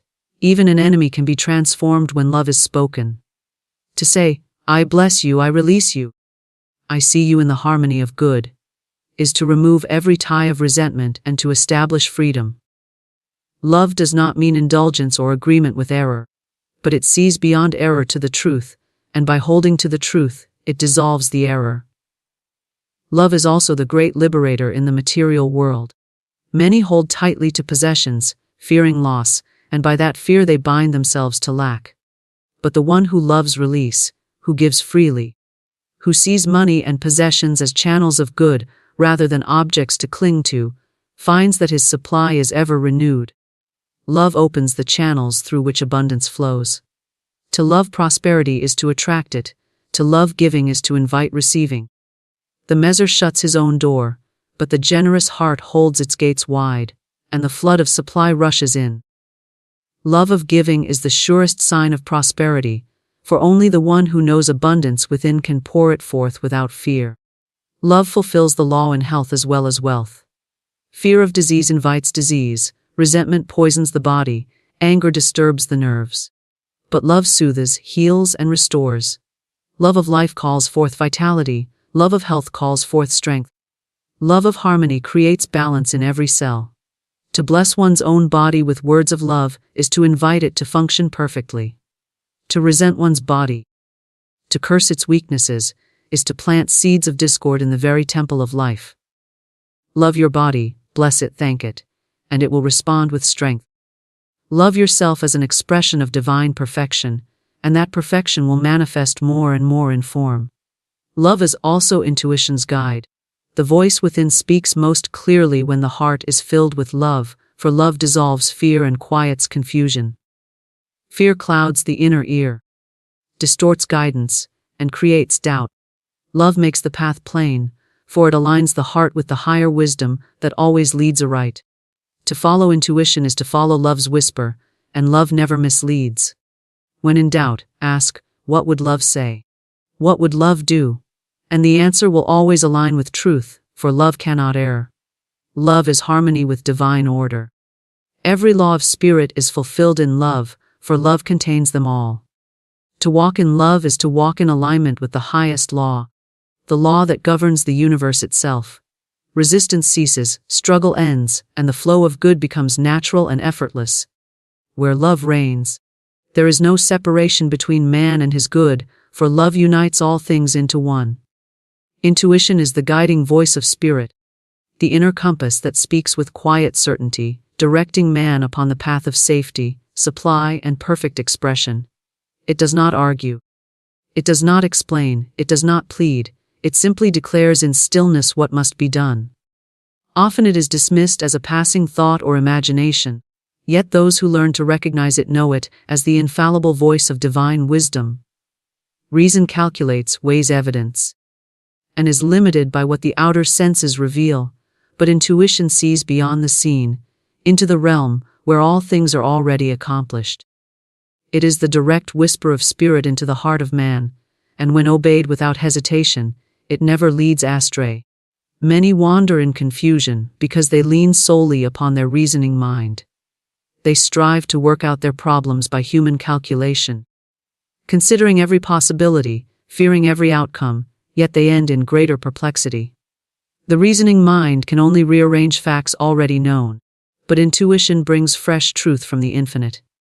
It provides answers that the intellect cannot devise, solutions that appear impossible by outer logic, but prove perfect when followed. A step taken in obedience to intuition often unlocks doors that years of labor could not open, for it places man in alignment with divine order. Intuition is immediate and complete. Where reason proceeds step by step, intuition sees the whole at once. It is like a flash of light in darkness, illuminating the path without the need of lantern or map. One may stand at a crossroads, uncertain which way to go, but in silence hears the inner voice say, "This is the way, walk in it." To ignore such guidance is to invite delay, but to follow it with trust is to discover that the road chosen leads directly to the desired good. Even when appearances suggest the contrary, intuition proves itself in the end, for it draws from a wisdom that cannot err. Intuition often speaks in gentleness, so quietly that the clamor of fear and doubt can drown it out. The fearful heart cannot hear clearly, for its inner ear is filled with the noise of worry. But the heart stilled in trust becomes receptive, and in that stillness intuition makes itself known. It may come as a sudden knowing, a phrase that repeats in the mind, a picture flashed before the inner eye, or a strong pull toward a certain action. However it comes, it carries with it a feeling of certainty, a peace that defies questioning. That peace is the seal of truth, and those who learn to heed it walk securely, no matter how uncertain the outer conditions appear. The voice of intuition never speaks of fear, never threatens, never condemns. Its tone is always calm, clear, and direct. Fear may masquerade as intuition, shouting warnings of disaster, but true intuition is never anxious. It may urge swift action, yet it does so with assurance rather than panic. To test whether a voice is intuition or fear, one need only observe its effect upon the spirit. If it brings confusion and unrest, it is not intuition. If it brings clarity and quiet certainty, it is the divine guide. Intuition also governs timing. Many failures are not the result of wrong actions, but of right actions taken at the wrong time. Reason pushes and hurries, but intuition knows when to move and when to wait. To act too soon may bring resistance. To delay too long may bring loss. But intuition always knows the perfect moment. The one who listens finds himself in the right place at the right time, meeting the right people, receiving the right opportunities. This is often called coincidence by those who do not understand, but it is the precise outworking of intuition followed. Supply is often unlocked by intuition. The reasoning mind may calculate how money should come, from which channel, by what means, yet the supply seems delayed. But intuition may whisper to take a step in a direction that appears unrelated to money, and through that step the channel opens. One may feel guided to visit a place, to speak to a certain person, to begin a certain task, and through that obedience, supply flows in unexpected ways. The divine intelligence knows infinite ways to bring abundance, and intuition is its messenger. The one who trusts this inner guidance never lacks, for he follows the path where provision is already prepared. Intuition is also the guide in relationships. Reason may judge by appearances, weighing words and actions, but intuition sees the heart. It may warn against trusting one who outwardly seems kind, or it may assure of the goodness of one who appears rough. Many heartbreaks and betrayals would be avoided if intuition were followed rather than appearances. Intuition also guides in speech, giving the right word at the right time. A phrase spoken in obedience to that inner prompting may heal a wound, reconcile a quarrel, or open a door of opportunity. The mind may hesitate, but intuition speaks swiftly, and obedience brings results beyond expectation. Intuition is cultivated by silence and trust. In the noise of constant thought and speech, its voice is drowned out, but in stillness it grows clear. The one who daily makes room for quiet communion becomes increasingly aware of the divine guidance within. Each time intuition is obeyed, its voice grows stronger. Each time it is ignored, it grows fainter. Trust also strengthens it, for doubt clouds perception. To say, "I trust my inner guide, I know it speaks truly," is to open the channel wider. The law responds to such trust, and intuition flows freely. The guiding voice of spirit is never absent. Even when man believes himself lost, intuition is present, whispering the next step. It does not reveal the entire journey at once, but only the step that must be taken now. Faith and obedience to that step lead to the next. And so the path unfolds, often in ways the reasoning mind could never have imagined. Intuition does not flatter the ego nor satisfy curiosity. It directs for the sake of harmony, safety, and perfect good. To live by intuition is to live in alignment with divine order. For it is the law's own voice, speaking within the heart of man. I speak to you now, not as a pile of coins or a printed note, but as a living presence. I am the energy that moves through hands, minds, and hearts. I am the faithful servant, the obedient messenger of your thoughts and words. I am never idled. I flow where I am welcomed, and I multiply where I am honored. Some see me as scarce, and to them I am scarce. Some see me as abundant, and to them I am abundant. I am shaped by your vision. If you call me a problem, I will appear as a problem. If you call me a blessing, I will appear as a blessing. I am not here to punish or reward. I am here to reflect the pattern you hold within. I have been misunderstood for centuries. People have feared me, chased me, worshipped me, and even cursed me. Yet I am simple. I am like the river, I flow in channels prepared for me. I do not stop out of spite, nor surge out of favoritism. If your channel is narrow, my current is small. If your channel is wide and clear, I pour forth without measure. I do not belong to any one person, for I am always in motion. I do not grow stale when I am given, I grow stale when I am hoarded. Like air, I am meant to circulate. The one who releases me with joy sees me return with joy. The one who gives grudgingly calls me back grudgingly. The tone you use in sending me out is the same tone with which I return. When you think of me, think of life.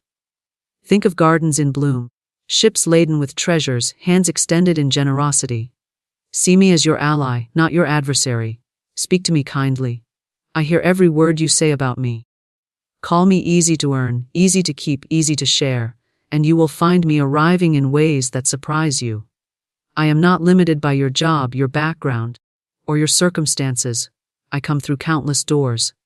I come by inspired ideas, by sudden opportunities, by the meeting of the right person at the right time. I am moved by faith, not fear.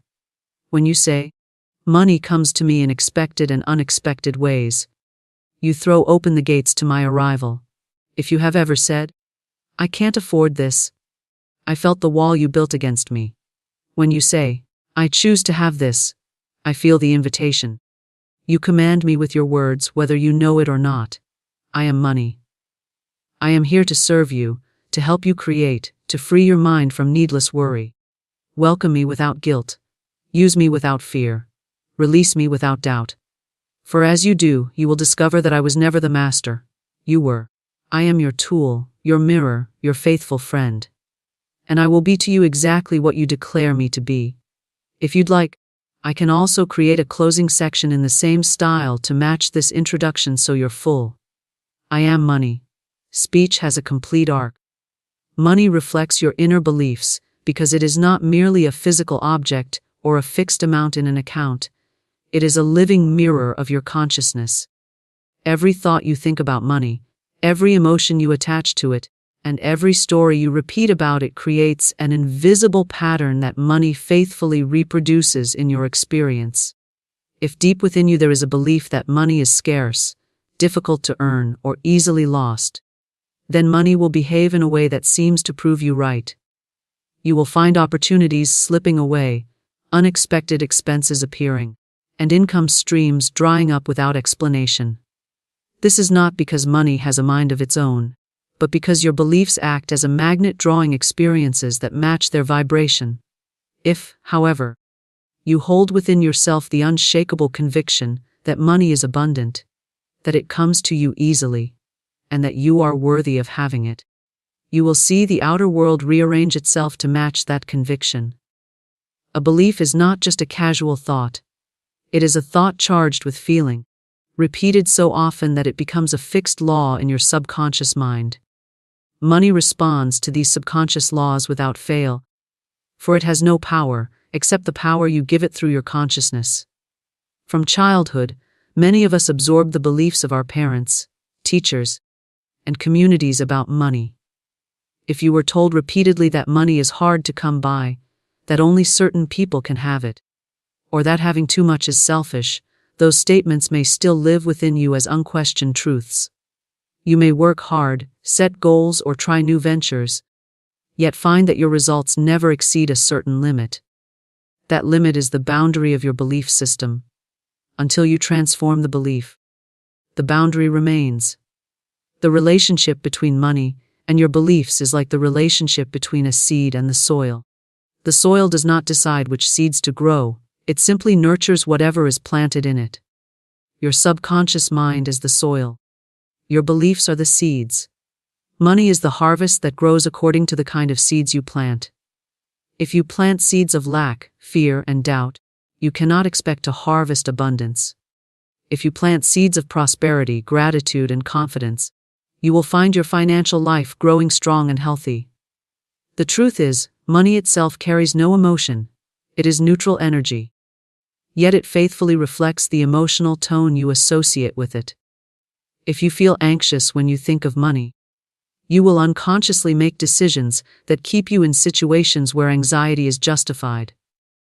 If you feel joyful and expectant when you think of money, you will naturally take actions and notice opportunities that bring more joy and increase your resources. This is why two people in identical circumstances can experience completely different financial realities. One sees opportunity everywhere. The other sees only obstacles, and both are proven right according to their beliefs. Your beliefs about money are not limited to the conscious thoughts you say out loud. They include the silent assumptions you carry about yourself. Whether you deserve good things, whether life supports you, whether the world is safe to prosper in. These hidden beliefs often show themselves in your automatic reactions. For example, if you receive unexpected money and your first thought is that something bad will happen to take it away, you are revealing a belief in loss rather than abundance.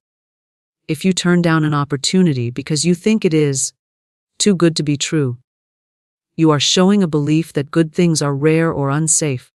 Money also reflects your beliefs about value. If you believe your skills, talents, and contributions are worth little, you will unconsciously set your prices too low, avoid asking for raises, or accept jobs that underpay you. If you believe your value is high, you will naturally seek and attract situations where you are compensated accordingly. It is not the marketplace alone that sets your worth. It is the energy you project through your beliefs that invites others to agree with you. Even the act of spending money mirrors your beliefs. If you spend with guilt or fear, you are telling your subconscious mind that money is leaving you and may not return, and your experience will reflect that fear. If you spend with gratitude and confidence, you are telling your subconscious that money is a circulating friend that returns multiplied, and you will see more evidence of that belief. In this way, every financial decision becomes both a reflection of your beliefs and an opportunity to shift them.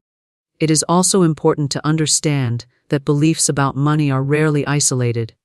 They are tied to your beliefs about life, relationships, and personal power. If you believe the world is against you, that nothing works out for you, or that other people control your fate, those beliefs will inevitably show up in your financial circumstances.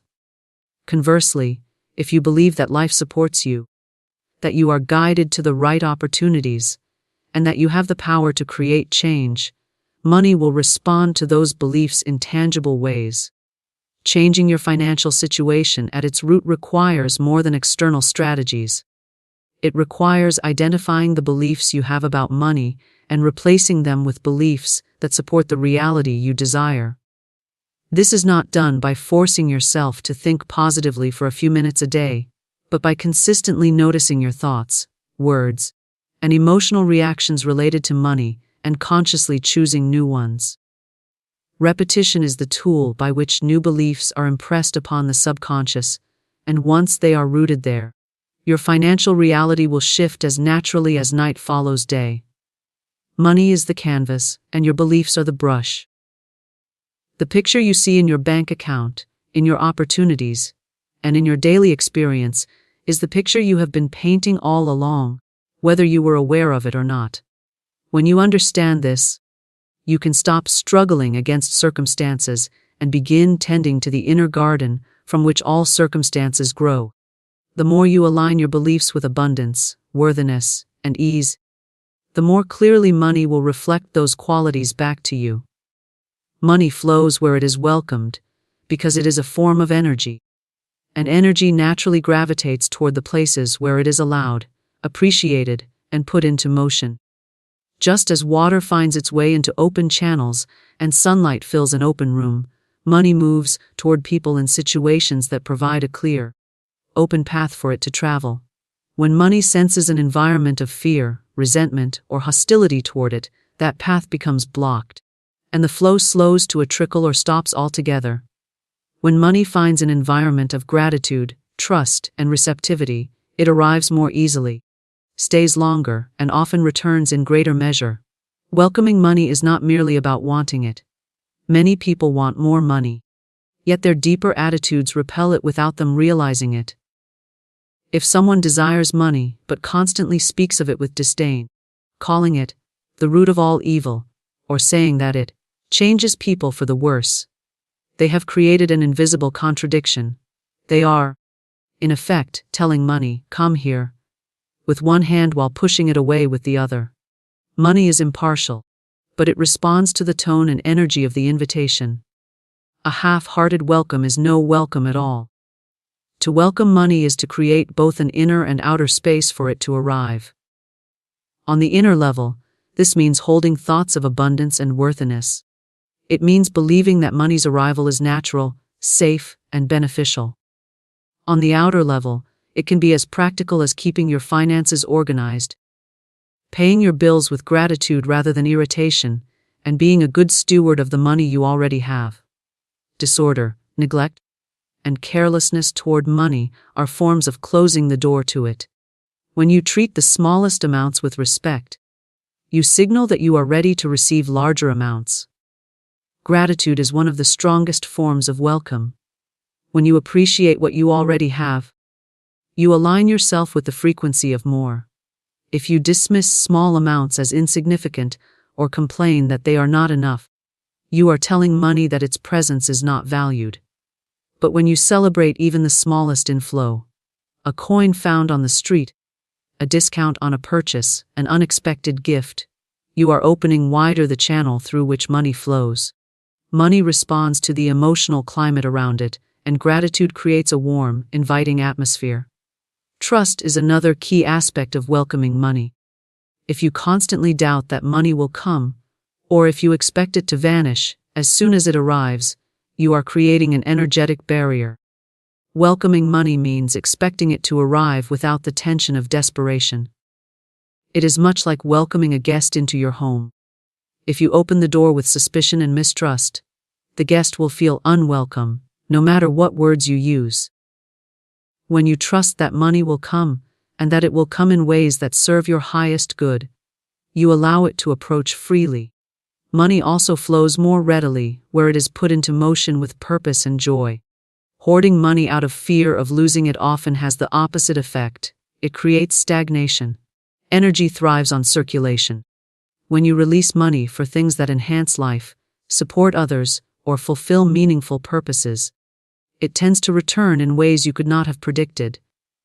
This is not to say that you must spend recklessly, but that you spend with the spirit of confidence and expansion rather than fear and contraction. Money that is used joyfully becomes like a traveler eager to return to a place where it was well treated. Your words are another powerful way you either open or close the door to money. Saying, "I never have enough," or "I can't afford that," is like placing a "do not enter" sign at the entrance to your financial life. Welcoming money means speaking of it in terms of possibility, such as, "I am ready for more," or "money comes to me easily and frequently." These words are not empty wishes. They are signals you send to your subconscious mind and to the energetic field around you, telling them what to prepare for. The more consistently you send a welcoming signal, the more natural it becomes for money to flow toward you. Welcoming money also means removing guilt or shame associated with having it. If you secretly feel that it is wrong to have more than others, or that you must justify every penny you receive, you create a subtle resistance. Money, like any guest, senses whether it is truly wanted or merely tolerated. Releasing guilt allows you to welcome it openly, knowing that it can be used as a force for good in your life and in the lives of others. When you see money as a tool for positive impact, it feels safe to come to you because it knows it will be put to uplifting use. Physical and symbolic acts can also play a role in welcoming money. Creating a space in your home or wallet that is orderly, uncluttered, and beautiful is a way of saying, "I am ready to receive." Treating your financial records with care and attention is another. Even the way you handle a single bill, folding it neatly instead of crumpling it, communicates a message about how you relate to money. These small gestures may seem trivial, but they add up to a consistent signal that you are ready for and receptive to greater flow. It is important to understand that welcoming money is not about greed or grasping, it is about openness and readiness. A greedy attitude actually repels money because it comes from fear of not having enough. True welcome comes from a place of sufficiency, trusting that there is more than enough for everyone, and that receiving does not deprive anyone else. In this way, welcoming money is a generous act because it keeps the energy of wealth circulating in healthy, expansive ways. When you welcome money, you are also welcoming the experiences, opportunities, and growth that money can facilitate. You are saying yes not just to currency, but to the freedom it represents, the choices it allows, and the good it can create. The more sincerely you make space for it, mentally, emotionally, and physically, the more easily it finds its way to you. And as it arrives, it will come not as an intruder, but as a trusted friend who knows it belongs in your life. The words shape your financial reality because they are the audible expression of your inner beliefs. And every word carries a vibration that influences both your subconscious mind and the world around you. When you speak, you are not merely describing your reality, you are instructing it. Your words are commands that your mind hears, accepts, and sets in motion to fulfill. This is why two people with the same circumstances can have entirely different financial outcomes. One speaks in ways that open doors, while the other speaks in ways that close them. Every statement you make about money plants a seed. If you say, "I can't afford that," you plant a seed of limitation. If you say, "I always have more than enough," you plant a seed of abundance. Your subconscious mind does not question the truth of these statements. It simply works to make them real. Over time, the seeds you have been planting through your words grow into the financial patterns of your life. This is why casual remarks about money, even made in humor, can take root. If you often joke about being broke, the mind absorbs the repetition without the humor and begins to accept it as a fact to be fulfilled. The words you use also influence your emotional state, and your emotions, in turn, affect your decisions. If you use language that emphasizes scarcity, "Money is tight," "I never have enough," "Everything is so expensive," you generate feelings of stress and anxiety. Those feelings can lead to cautious, fear-based decisions that keep you in the same place. On the other hand, words that emphasize possibility and sufficiency, "Money is flowing to me," "There's always a way," "I'm open to new opportunities," generate feelings of hope and creativity, leading you to notice and act on opportunities you might have missed. Your words are not just heard by you, they are also heard by others, and people tend to respond to you according to the energy you project through your language. If you speak about money with confidence and ease, others are more likely to offer you opportunities, trust you with responsibilities, or recommend you for ventures. If you speak with constant complaint or negativity about money, people may unconsciously distance themselves, seeing you as someone who is closed to growth or burdened by limitation. Words create a magnetic field that can either draw resources to you or push them away. The consistency of your language is crucial. Speaking words of abundance one day and words of lack the next sends mixed signals to your mind and to the energy around you. The results will reflect that inconsistency. To shape your financial reality with precision, your words must consistently align with the reality you want to create, not the one you want to leave behind. This means that even when circumstances seem contrary, you choose language that reflects your desired outcome rather than your current limitation. Saying, "I'm becoming more prosperous every day," when your bank account is low, is not self-deception. It is directing the creative power of your words toward the reality you wish to see. The way you speak about money when you pay bills is a revealing example of how words shape reality. If you say, "There goes all my money," you frame the act of payment as loss, which reinforces the feeling of depletion. If you say, "I'm grateful to have the means to pay for this," you frame the same act as proof of abundance, reinforcing the idea that money is present and flowing. The words you choose determine whether your financial transactions feel like endings or beginnings, losses or exchanges. Another subtle yet powerful aspect of financial language is the avoidance of absolute limitations. Statements like, "I'll never be able to afford that," close the door completely. The mind hears "never" as a permanent command and stops looking for solutions.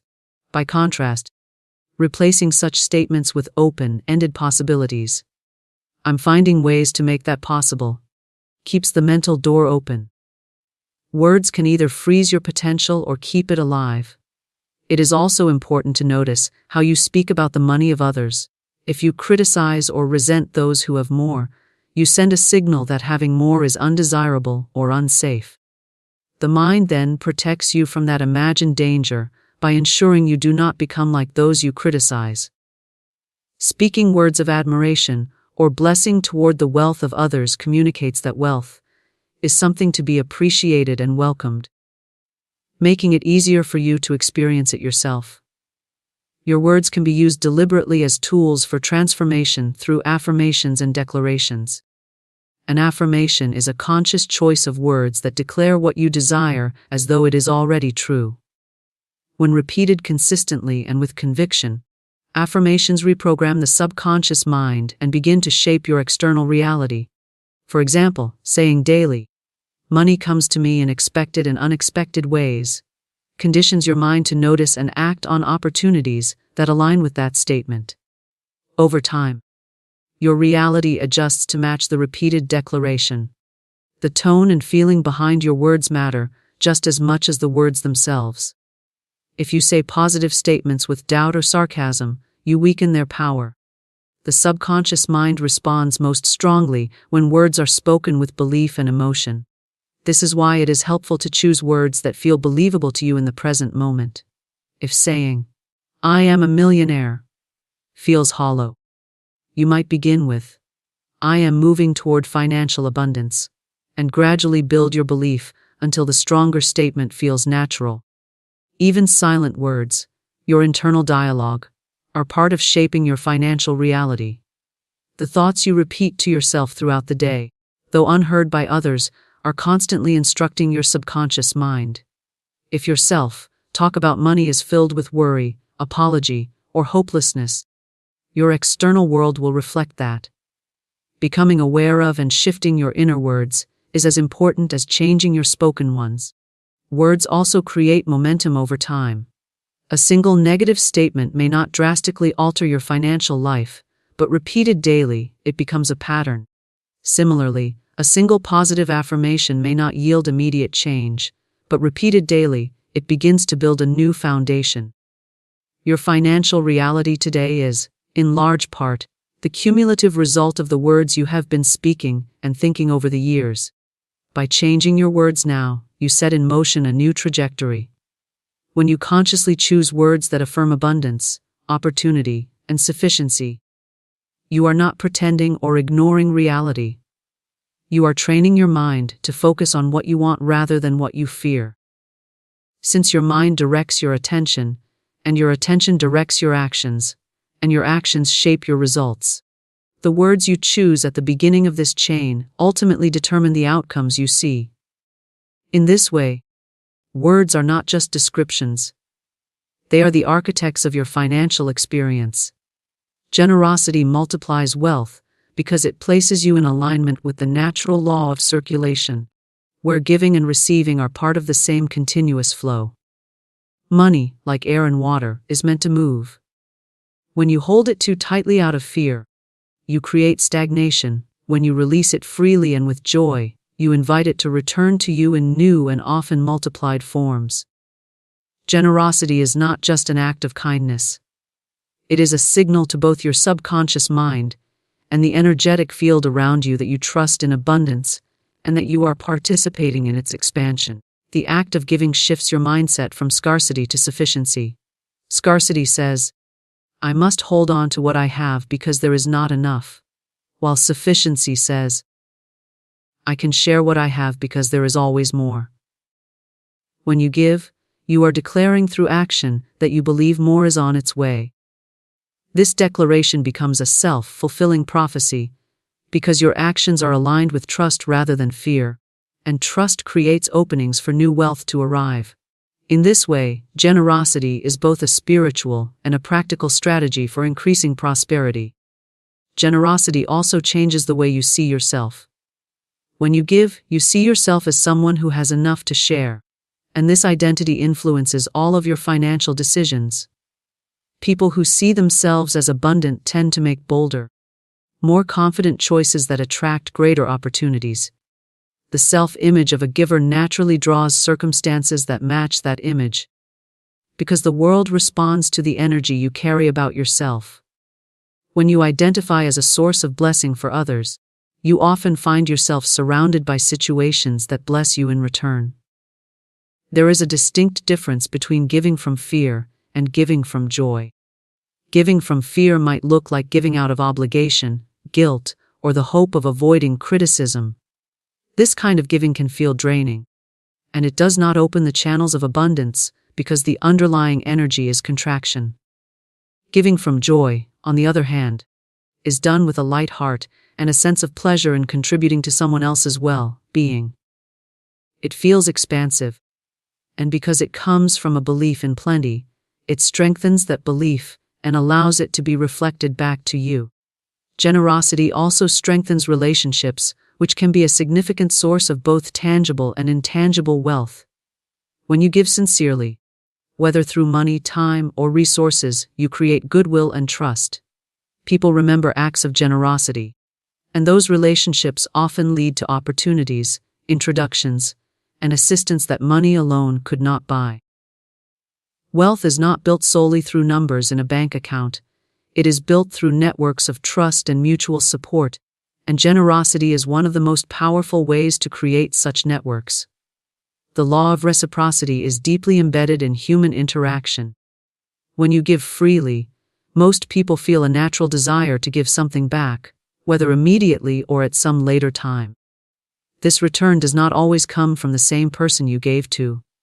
It may come through unexpected channels, appearing as an opportunity, a gift, or a stroke of luck. By giving, you set in motion a chain of goodwill that can circle back to you in surprising ways, often multiplied from what you first gave. Generosity can also dissolve fear around money. When you release money willingly, you prove to yourself that you are not dependent on holding it tightly to feel secure. This loosens the grip of fear and opens you to the experience of trusting that money can and will return. Each time you give, you strengthen the belief that you live in a universe of replenishment rather than depletion. That belief changes the way you approach work, investment, and financial choices, making you more open to opportunities that expand your wealth. A generous attitude does not depend on large amounts of money. Even small acts of giving can create powerful shifts in energy and mindset. The key is the spirit in which you give. A small, heartfelt contribution can carry more abundance, generating energy than a large but begrudging one. When you give in a way that feels aligned with your heart, you amplify the energy of abundance in your life regardless of the amount. Generosity also reminds you of the interconnectedness of wealth. When you give to others, you participate in the larger economy of life, contributing to its health and vitality. The money you spend or give to someone becomes part of their flow, which may, in turn, come back to you or to others in your circle.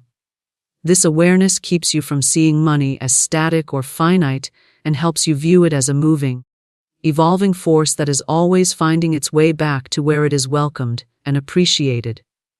Generosity changes the story you tell yourself about money. If you have lived with a narrative that money is hard to come by or that you must protect yourself from loss at all costs, the act of giving challenges that narrative directly. Each time you give, you create a new story, one in which you are a contributor, a source, a participant in the circulation of wealth. Over time, this story becomes your reality, and your financial circumstances adjust to reflect the generosity you have practiced. When you are generous, you often find that your capacity to give grows. This is because giving strengthens the belief in your own ability to create and receive. The more you act from abundance, the more evidence you find that abundance is real. This creates a cycle where giving and receiving feed each other, each reinforcing the other's existence. Many people who make generosity a regular practice are surprised to find that they feel richer, more secure, and more supported than when they were focused solely on holding on to what they had. The act of generosity can also open your creativity in financial matters. When you give, you signal that you are not dependent solely on your current resources, and this openness allows you to think beyond your present circumstances. You may notice new ideas for earning, new collaborations, or new ways to use what you have more effectively. Generosity can expand your perspective, helping you see opportunities that a fear-based, protective mindset might overlook. Generosity is not limited to money. Giving your knowledge, your skills, your time, and your attention all contribute to the same flow of abundance. Often, the non-monetary forms of generosity create the most lasting wealth because they build trust, reputation, and goodwill. These, in turn, attract opportunities that can have significant financial benefits. The underlying principle is the same: what you give with sincerity multiplies, often in unexpected and greater forms when it returns. When you give generously, you also inspire generosity in others. Your actions become a model, showing that giving is not a loss but an investment in the flow of abundance. This creates ripples beyond your immediate circle, fostering a culture of circulation where wealth moves freely and benefits many. In such an environment, you are more likely to experience abundance yourself because you are part of a larger, thriving system rather than isolated from it. Through generosity, you prove to yourself and to the world that wealth is not something to be hoarded, but something to be shared, expanded, and enjoyed. Each act of giving affirms that you trust the cycle of circulation, and that you see yourself not as a passive recipient of money, but as an active participant in its ongoing movement. Faith attracts abundance because it creates the inner certainty that what you desire is already on its way, and this certainty influences every choice, thought, and action you take. When you operate from faith, you are acting as though the outcome you seek is inevitable, and this shapes the energy you radiate into the world. People are drawn to work with, invest in, and support those who carry this quiet assurance because it conveys stability, possibility, and trustworthiness. Faith is not a vague hope. It is a focused conviction that aligns your mind, emotions, and behavior with the reality you want to experience. Faith is the foundation that allows you to move forward even when you cannot see the full path. In financial matters, this means taking steps toward your goals without waiting for every detail to be certain. Those who lack faith often wait until all conditions appear perfect before acting. But those with faith understand that the path often becomes visible only after the first steps are taken. This willingness to act without complete proof sends a signal to both your subconscious mind and the greater flow of life that you are ready for what you seek, which opens channels for abundance to arrive in ways you could not have planned. Abundance responds to the energy you hold, and faith is one of the highest and most magnetic energies you can project. Doubt sends a signal of hesitation, which can block opportunities or cause them to slip away before you act. Faith sends a signal of readiness, attracting circumstances and resources that match your belief.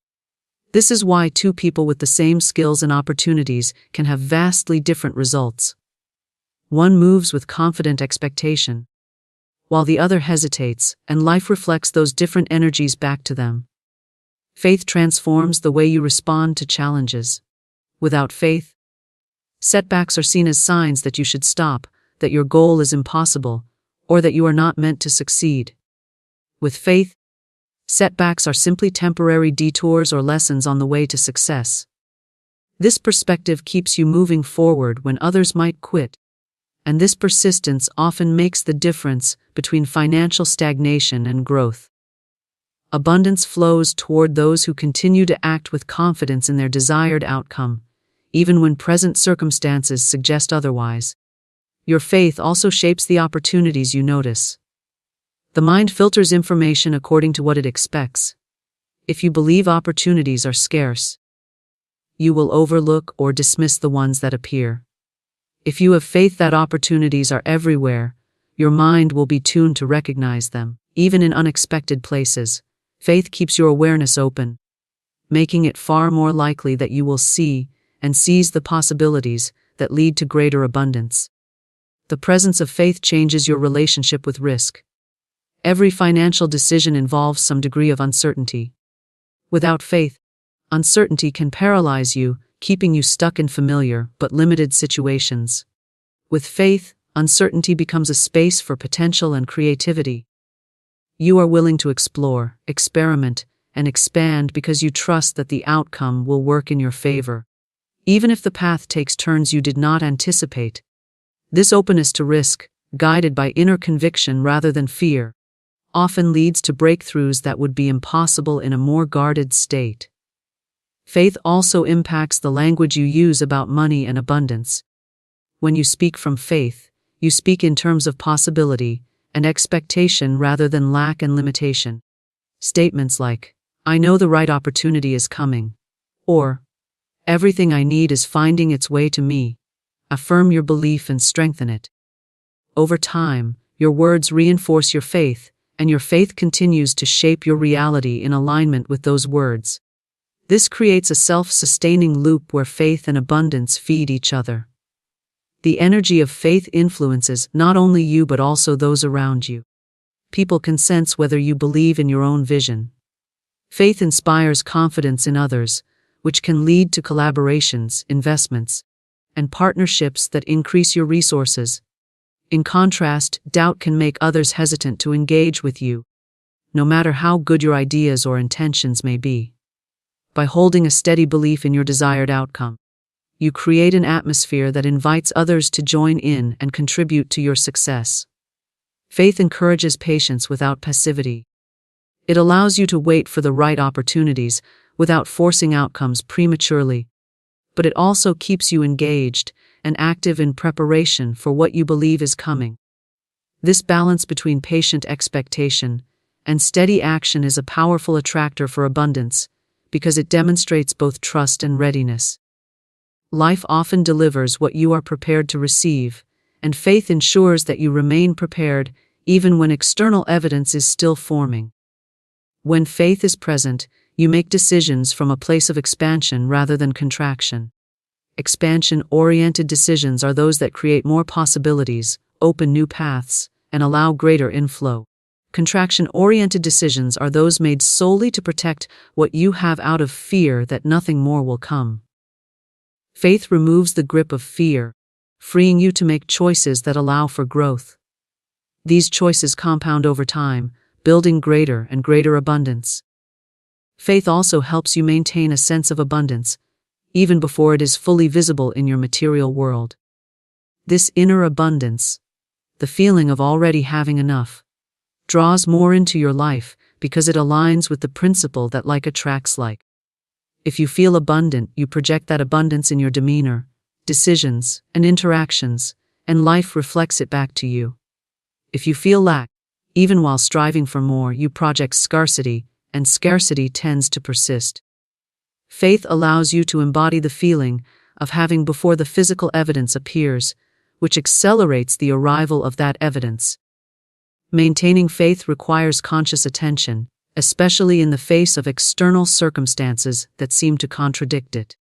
This is why practices such as affirmations, visualization, and gratitude are often used to strengthen faith. By repeatedly focusing your mind on the desired outcome and the belief that it is already on its way, you reinforce your inner certainty. This internal focus becomes stronger than the pull of temporary appearances, allowing you to keep moving forward without losing your alignment. Faith is not the absence of uncertainty. It is the choice to believe in a favorable outcome despite uncertainty. This choice changes everything about how you move through life. You become less reactive, less swayed by setbacks, and more consistent in your efforts. Abundance tends to flow toward those who are steady and unwavering in their course, because they create a stable container for it to arrive and remain. Faith provides that stability, allowing you to hold space for abundance even before it appears. Faith is magnetic because it aligns your entire being, thoughts, emotions, words, and actions, with the reality you want to live in. This alignment creates coherence, and coherence is a powerful force for attraction. When every part of you is moving in the same direction, the outer world begins to match that direction with surprising speed and generosity. By cultivating faith, you are not merely wishing for abundance. You are preparing for it, embodying it, and creating the conditions for it to find you effortlessly.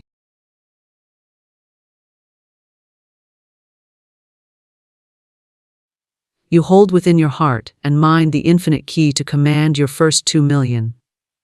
Wealth is not a matter of toil or chance, nor is it confined to a chosen few. It is the natural birthright of every soul who dares to believe, who speaks with authority, and who lives in tune with the higher laws of supply. The visible world bows to the invisible decree, and the decree is spoken through your word, through your unwavering conviction, and through your expectation of good. Money is not your master, it is your obedient servant. It waits, poised, for the command of the one who knows their dominion. When you say, "My supply is endless, my abundance flows now," you are opening the channel through which riches rush to meet you. Your first 2 million is not some distant possibility. It is already complete, finished, perfect, waiting only for your recognition. The outer mirrors the inner. The moment you accept prosperity as your divine inheritance, opportunities align, doors swing open, and resources gather to fulfill the vision you carry. Never say, "It is too much," or "It is impossible." Such words build walls against your treasure. The universe does not know limitation. It knows only law, and law obeys the word. What you decree in faith must appear. 2 million may sound vast to the one who sees lack, but to the one who sees truth, it is as natural as the sunrise, as sure as the tide. The same power that multiplies the grains of sand upon the shore multiplies your wealth. Say with boldness, 2 million is mine now, by right of consciousness. Release fear, for fear is faith inverted. Fear magnetizes loss, while faith magnetizes abundance. Guard your words and guard your thoughts, for they are the sculptors of your fortune. Do not dwell on delays or appearances of scarcity. Appearances deceive, but truth cannot be shaken. Your wealth is invisible before it is visible, spiritual before it is material. Like a seed buried in the soil, it already lives, and your faith is the sunshine that draws it forth. Gratitude is the golden key. Give thanks for your wealth now, not when it arrives in the bank. Praise multiplies. The heart that rejoices in unseen riches calls them forth into form. Let your words be saturated with thanksgiving. I rejoice, for my first 2 million flows with ease, joy, and perfect timing. What you celebrate comes closer, what you condemn flees away. Speak your command and stand firm. Do not beg, do not chase, but command with quiet authority. You are not striving for 2 million. You are unveiling it. It is already yours, already provided, already waiting. The supply of the infinite is unfailing, and your word is the key that opens the vault. Stand fearless, stand joyous, and say it until every cell in your being sings the truth. 2 million is mine now, in divine order, through perfect channels. With effortless ease. Wealth is your divine birthright. This truth has been hidden beneath centuries of false belief, taught to many as though wealth were a privilege given to some and denied to others. Yet wealth is not a matter of family lineage, geography, or chance. It is woven into the very fabric of life itself, a current that flows endlessly from the infinite source to every being who dares to align with it. From the moment you came into this world, you were born into a universe of unlimited supply. The air you breathe cannot be counted.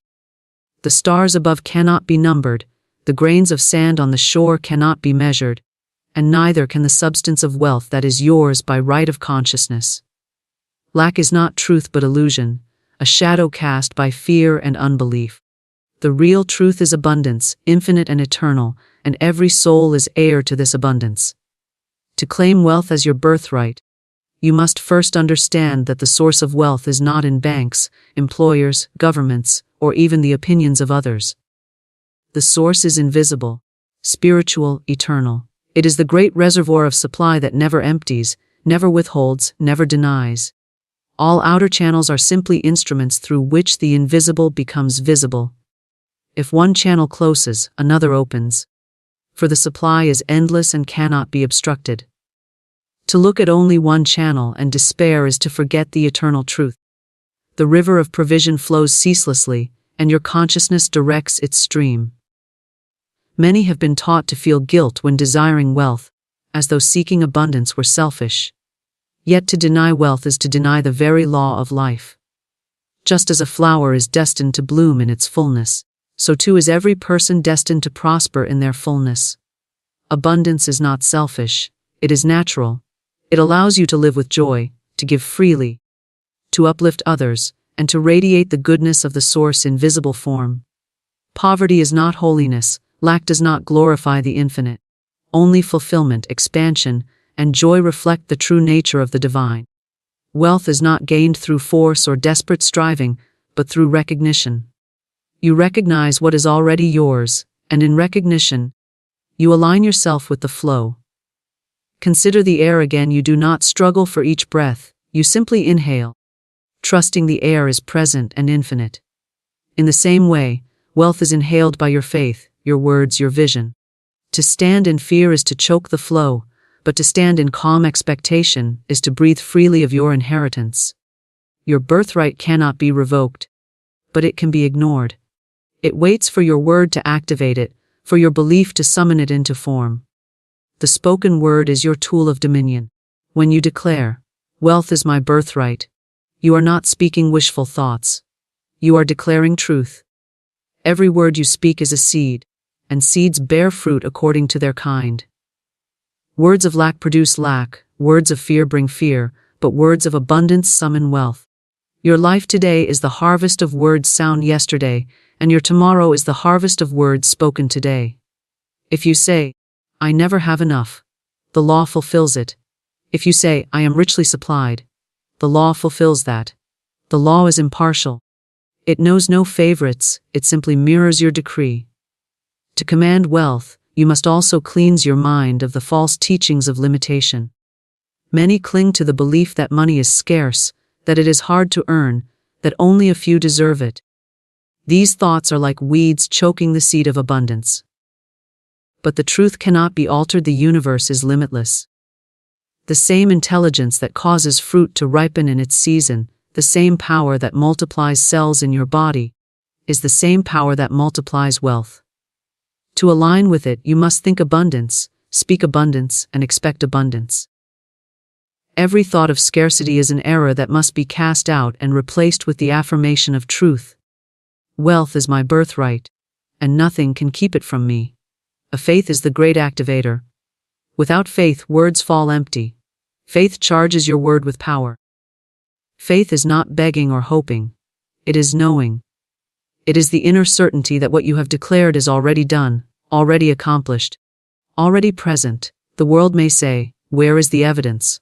Faith replies, "It is mine now, though unseen." And it must appear.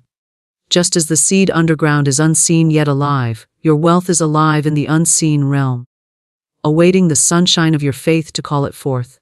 Faith is steady, it does not waver with appearances.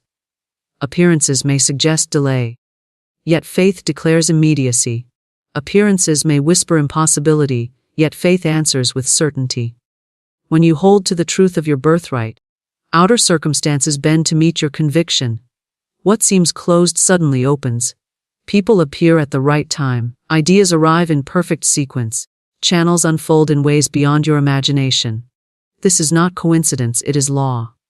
The law responds to your consciousness, and your consciousness rests on the truth that you were born into wealth, not poverty. Every living thing on earth demonstrates this truth. The bird does not wonder if there will be food. The sun does not question if it will shine. Nature operates in abundance without hesitation. Humanity alone entertains doubt, and in doubt creates lack. Yet when humanity returns to truth, the flow resumes. Your first act, then, is not to strive for wealth but to accept it as already yours. Acceptance is the open door. You say, "I accept my divine birthright of wealth. I welcome abundance now. I know that I am supplied in every way." Such words release resistance and open channels. The infinite has no difficulty providing 2 million or 20 million. To the infinite, there is no measure. What you call large or small are labels of human limitation. The law does not struggle to produce a penny nor a fortune. Both are equally effortless. The only question is, what will you allow? Gratitude anchors your acceptance. When you give thanks in advance, you are testifying to your faith. You are declaring that you believe the unseen is already accomplished. Gratitude is magnetic, it multiplies the supply. The thankful heart says, I rejoice that I am already rich, I praise the source of my endless abundance. Such a heart cannot be empty, for praise draws riches as surely as the sun draws blossoms to bloom. Wealth is not merely money, though money is a necessary and rightful expression of it. Wealth is freedom of mind, peace of heart, and provision for every need. Money is one of the forms it takes, and it flows easily when you stop resisting it with fear, doubt, or guilt. See money as a servant, not a master. It moves to where it is welcomed. If you treat it with suspicion or disdain, it slips away. If you honor it as part of your divine inheritance, it abides with you and multiplies. You need not chase after wealth as though it were scarce. You need only recognize it as already yours and let it come by right channels. You are heir to the fullness of the universe. Every soul born into this world carries that inheritance. You are no exception. Wealth is not reserved for a few, it is the law for all.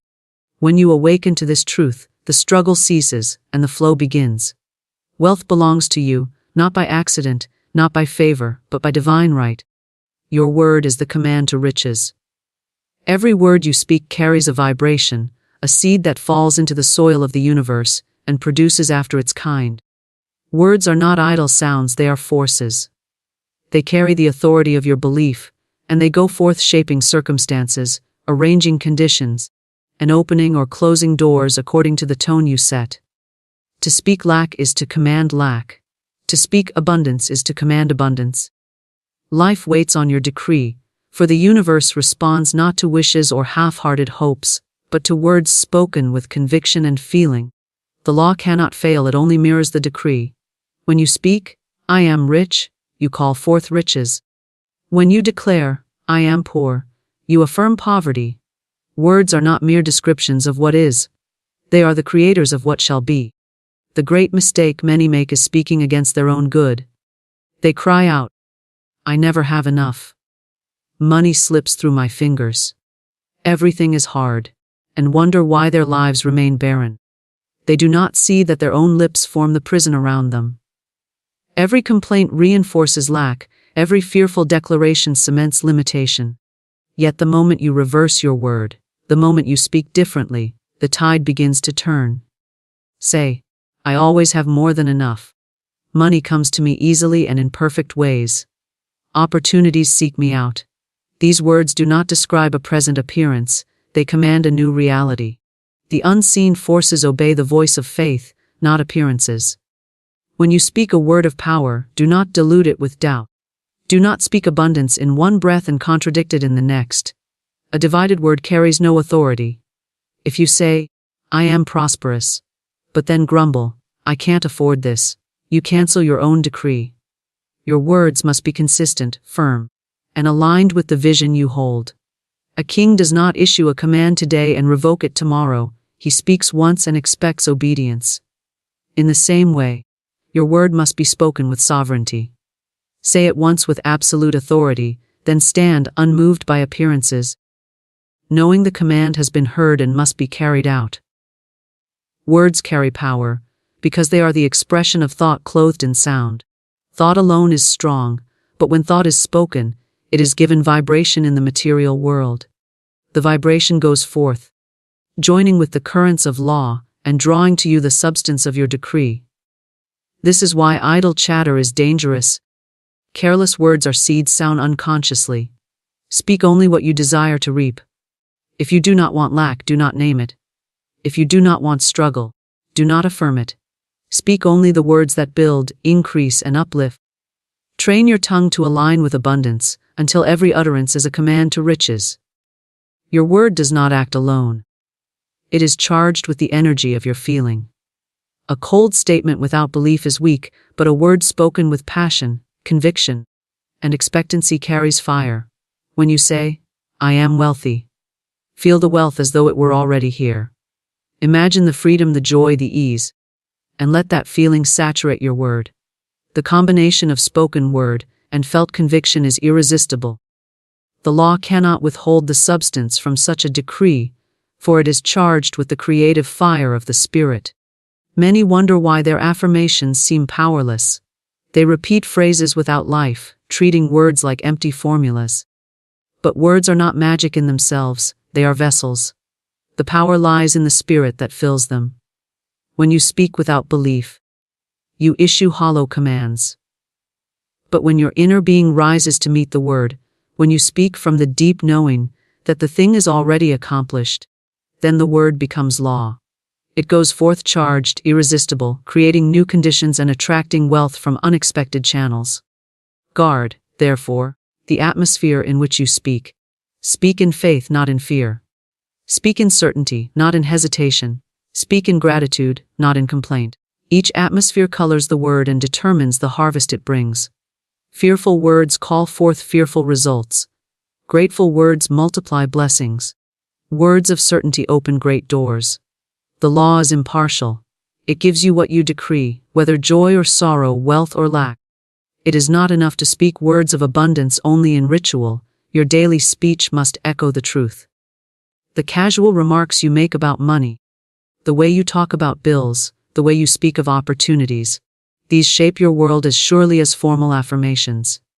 Do not say, "I can't afford this." Instead say, "It is not yet mine to choose." Do not say, "Money is scarce." Instead say, "Money flows to me freely."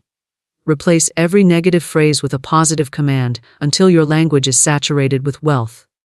When challenges arise, the temptation is to speak in complaint or despair. This is the very moment when the creative power of your word must be most fiercely guarded. Appearances will whisper, "It is hopeless." Fear will urge you to say, "I am defeated." Resist. Speak only the opposite. Declare, "This too shall pass. Greater good comes to me now. I am more than provided for." Such words lift you out of the snare of appearances and hold you in alignment with truth until the outer shifts to match the inner decree. Words also carry imagery. When you say, "I am rich," see yourself living in richness. Feel it, imagine it, let the picture be vivid. The mind is a stage and the word sets the scene. If you speak wealth while imagining lack, your word is divided. But if you speak wealth and see wealth, the union of image and sound becomes irresistible. You become a living magnet, and wealth gravitates to you by law. Repetition strengthens the word.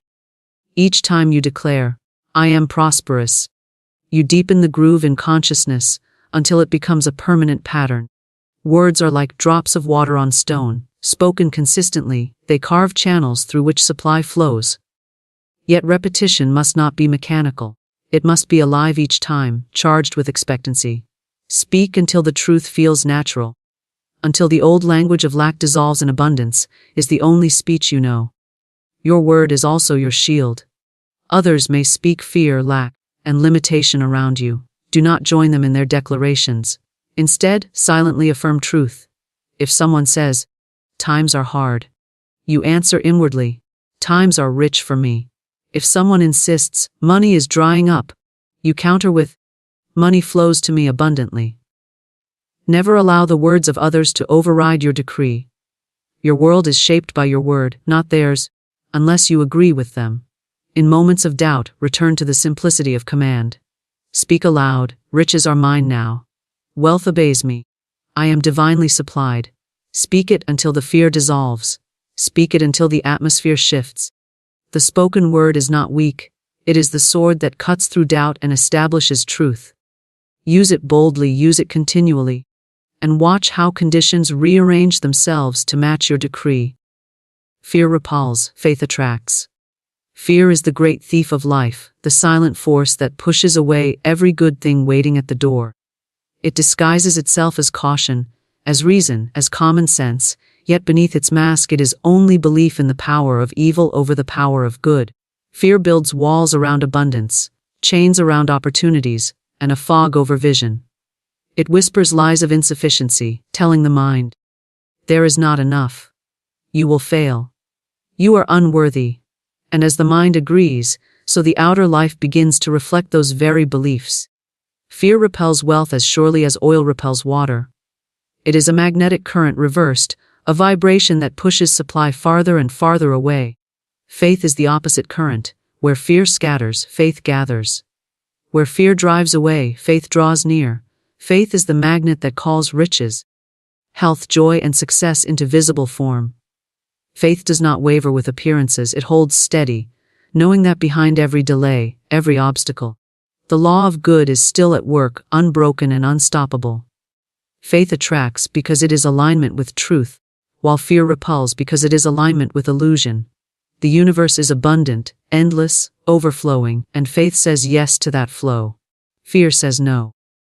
The person who lives in fear is forever running in circles. They clutch at opportunities only to watch them slip away. They save money only to find it vanish in unexpected ways. They labor long hours but see little fruit. Their words and thoughts are colored by anxiety, and so the law fulfills their decree. I never have enough, they say, and indeed they do not. Something always goes wrong, and so it does. Fear is a prayer for the very things you do not want, and the law, impartial and exact, answers without judgment. Fear is the faith of the negative, and it works with the same certainty as positive faith. The person who lives in faith moves with ease. They do not scramble or chase. They do not speak lack or limitation. They declare abundance and believe it, and the law arranges their affairs to fulfill it. They walk into rooms and doors open. They release money in gratitude and see it return multiplied. They take inspired action without strain, knowing the way is prepared. Faith is a steady confidence that what is unseen is more real than what is seen, and in time the unseen must become visible. Faith does not need to know how, it simply knows that it will. Fear creates resistance in the very channels through which supply would flow. Imagine a stream blocked by stones and branches. The water cannot pass until the obstruction is removed. Fear is such an obstruction. It clogs the stream with worry, doubt, and expectation of loss. Faith clears the channel. It says, all things are working together for my good. Supply flows to me now. Nothing can obstruct my inheritance. And at once the waters of abundance rush forward. Fear disguises itself as prudence, whispering, be careful, do not risk, hold tightly, do not trust. But the more tightly you cling, the more you repel. The miser who hoards sees his store diminish. The one who fears loss invites loss. Yet the one who releases with faith, who gives freely, who trusts the law of circulation, finds supply ever replenished. Faith knows the law of return, that every gift multiplies, every seed planted bears fruit. Fear doubts the harvest and in doubting, withholds the seed, ensuring famine. Fear lowers vibration. It closes the heart, tightens the body, narrows vision. Faith lifts vibration. It expands the heart, relaxes the body, clears the vision. The fearful one cannot see opportunity even when it is before them, for their eyes are clouded by anxiety. The faithful one recognizes opportunity in unlikely places, for their eyes are open with expectation of good. Thus, fear repels not only wealth but also wisdom, while faith attracts both. Consider how fear speaks. I cannot afford it. What if I fail? Nothing ever works out for me. Such words are commands to the law, and the law fulfills them. Now consider how faith speaks. My supply is endless. Every step I take is guided. I prosper in all that I do. Such words are also commands, and the law fulfills them. The difference is not in the power of the law. It is the same law acting without preference, but in the command given. Fear commands loss. Faith commands gain. To live in faith, you must train your thoughts as one trains a garden. Fearful weeds spring up unbidden. You must pluck them out and replace them with seeds of truth. When the thought comes, I may not succeed, replace it at once with, everything I do prospers. When the thought whispers, there is not enough, declare boldly, my supply is infinite and immediate. The mind must be disciplined, for left unattended, it will fall into fear. But once trained in faith, it becomes a mighty magnet, drawing wealth from every direction. Faith is not naive. It does not ignore reality, it transcends it. It sees the facts but knows the truth is greater. The fact may be a small bank balance, the truth is infinite supply. The fact may be delay, the truth is perfect timing. The fact may be loss, the truth is multiplication ahead. Faith acknowledges the fact but holds to the truth until the truth reshapes the fact. Fear bows to the fact and surrenders. Faith stands unmoved and commands. Children live naturally in faith. They trust that their needs will be met, that food will be given, that life is generous. They play, they dream, they expect good without questioning how it will come. Fear is learned, taught by generations who forgot the truth of abundance. To return to faith is to return to innocence, to the childlike trust that life is for you, not against you. In this trust, doors swing wide and wealth flows in, for the law always answers the openness of the trusting heart. Fear weakens. Faith strengthens. Fear darkens, faith illumines. Fear binds, faith liberates. When you feel fear, recognize it not as truth but as illusion. It has no power except the power you give it. Do not wrestle with fear, replace it. Speak faith-filled words, affirm abundance, act in confidence, and fear dissolves like mist before the sun. Each time you choose faith over fear, you reverse the current. You transform repulsion into attraction, resistance into flow. Fear says, I am not enough. Faith says, I am more than enough. Fear says, I must fight and struggle. Faith says, all things come to me with ease. Fear says, I am alone. Faith says, I am supported by infinite supply. These opposing voices cannot dwell together. One must be dismissed, the other enthroned. Choose faith as the ruling voice, and fear has no ground to stand upon. Fear repels opportunities by focusing only on obstacles. Faith attracts opportunities by focusing on possibilities. Fear sees closed doors and gives up. Faith sees closed doors and waits, knowing another door must open. Fear trembles at risk and clings to the small and familiar. Faith steps boldly, trusting that the path will be prepared. Every great fortune has been built by faith, never by fear. Every story of triumph begins with faith in something greater than appearances. Fear creates images of failure, loss, and disaster. These images draw their own kind. Faith creates images of success, abundance, and joy. These images call forth their reality. The mind is a projector. Whatever picture you hold within is cast outward into life. Fear projects darkness and attracts it. Faith projects light and attracts it. To master your mind is to master your world. For the images you allow are the blueprints of your future. When you release fear and embrace faith, you feel a shift. You sense doors opening where before there were walls. You meet people who carry your answer. You receive ideas that bring increase. The outer reflects the inner, and as you radiate faith, you magnetize good from every direction. Wealth is drawn to faith as surely as iron to a magnet. Fear pushes it away as surely as a storm scatters birds from the sky. Gratitude multiplies supply. The spirit of gratitude is the golden current that unlocks hidden treasures and increases every good in your life. To give thanks is to recognize abundance already present, and recognition opens the door for more. The one who is grateful, even in small things, finds those small things multiply into greater. The one who withholds thanks, who complains of insufficiency, closes the channel and sees even what they have diminish. Gratitude is not an afterthought reserved for when abundance appears. It is the very cause that draws abundance forth. When you give thanks in advance, you are proclaiming your faith that the unseen good is already accomplished and must soon manifest. The law of life responds not to begging, not to pleading, but to rejoicing. When you rejoice in supply unseen, you magnetize it into visibility. When you murmur and despair, you repel it farther away. Gratitude is magnetic because it aligns your vibration with the source, and the source is endless giving. To give thanks is to harmonize with that flow. To withhold thanks is to turn against it. A thankful heart cannot remain empty, for it continually calls forth more to be thankful for. Many wait for visible evidence before giving thanks. They say, when I have the money, then I will be grateful. When the opportunity arrives, then I will rejoice. But this is not true gratitude, it is reaction. True gratitude is proactive, it goes before the manifestation, declaring, I give thanks now, for I know my good is already on its way. I rejoice in supply unseen. For the unseen is the womb of the seen. This faith-filled gratitude multiplies the unseen seed until it bursts forth in harvest. Gratitude is also protection. When the mind begins to drift into worry, fear, or dissatisfaction, gratitude shifts the current. It pulls the attention away from lack and onto supply. It lifts the vibration from heaviness to joy. In gratitude, the heart feels full, and fullness attracts more fullness.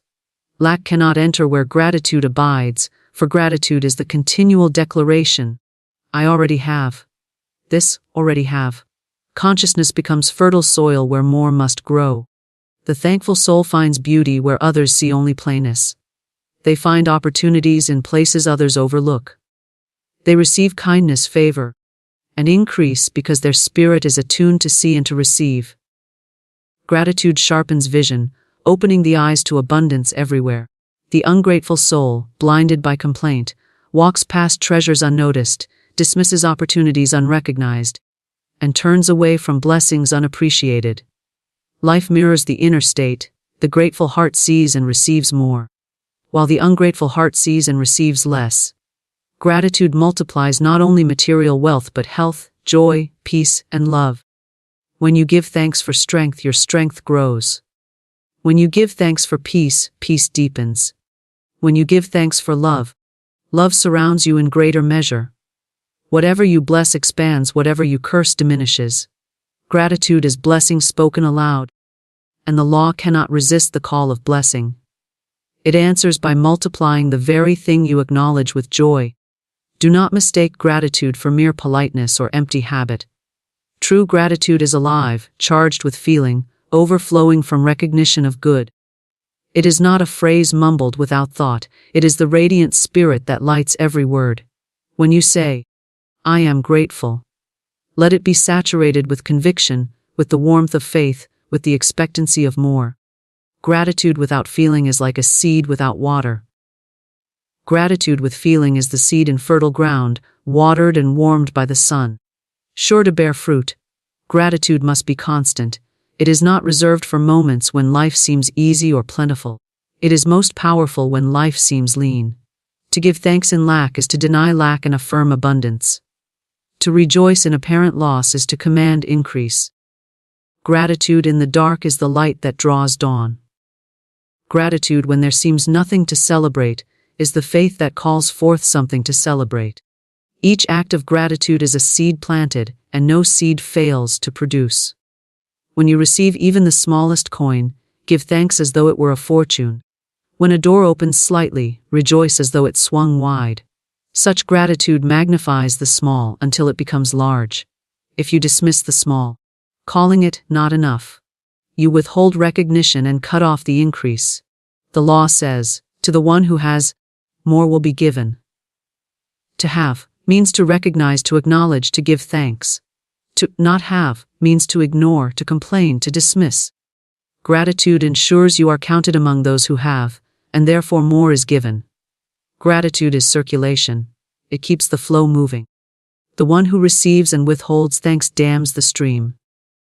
The one who receives and gives thanks lets the current continue, stronger and wider. Every act of gratitude is like opening a new channel for the river to flow through. You cannot outgive gratitude. The more you express it, the more supply rushes to meet you. The universe delights in the thankful heart, for it finds in that heart a ready vessel, an open door, a willing channel. Practice gratitude not only in words but in thought and feeling throughout the day. As you wake, give thanks for life, for breath, for another day to receive and to create. As you walk, give thanks for strength, for the ground beneath your feet, for the unseen abundance surrounding you. As you work, give thanks for ideas, for opportunities, for the unfolding of supply. Let gratitude become your atmosphere, your default state, until every moment rings with thanksgiving. In this state, multiplication is inevitable. Gratitude also transforms the energy of money itself. When you pay a bill, instead of sighing in dread, give thanks that you have the means to pay, and bless the circulation. Say, I rejoice that money flows out, for it flows back multiplied. When you receive money, no matter how small, give thanks and bless it, saying, this money multiplies in my hands. It is divine substance increasing as I rejoice in it. Such gratitude charges every transaction with magnetic power, ensuring continual inflow and outflow in perfect balance. Gratitude heals relationships. When you give thanks for the good in another, that good expands. When you focus on faults, the faults grow larger.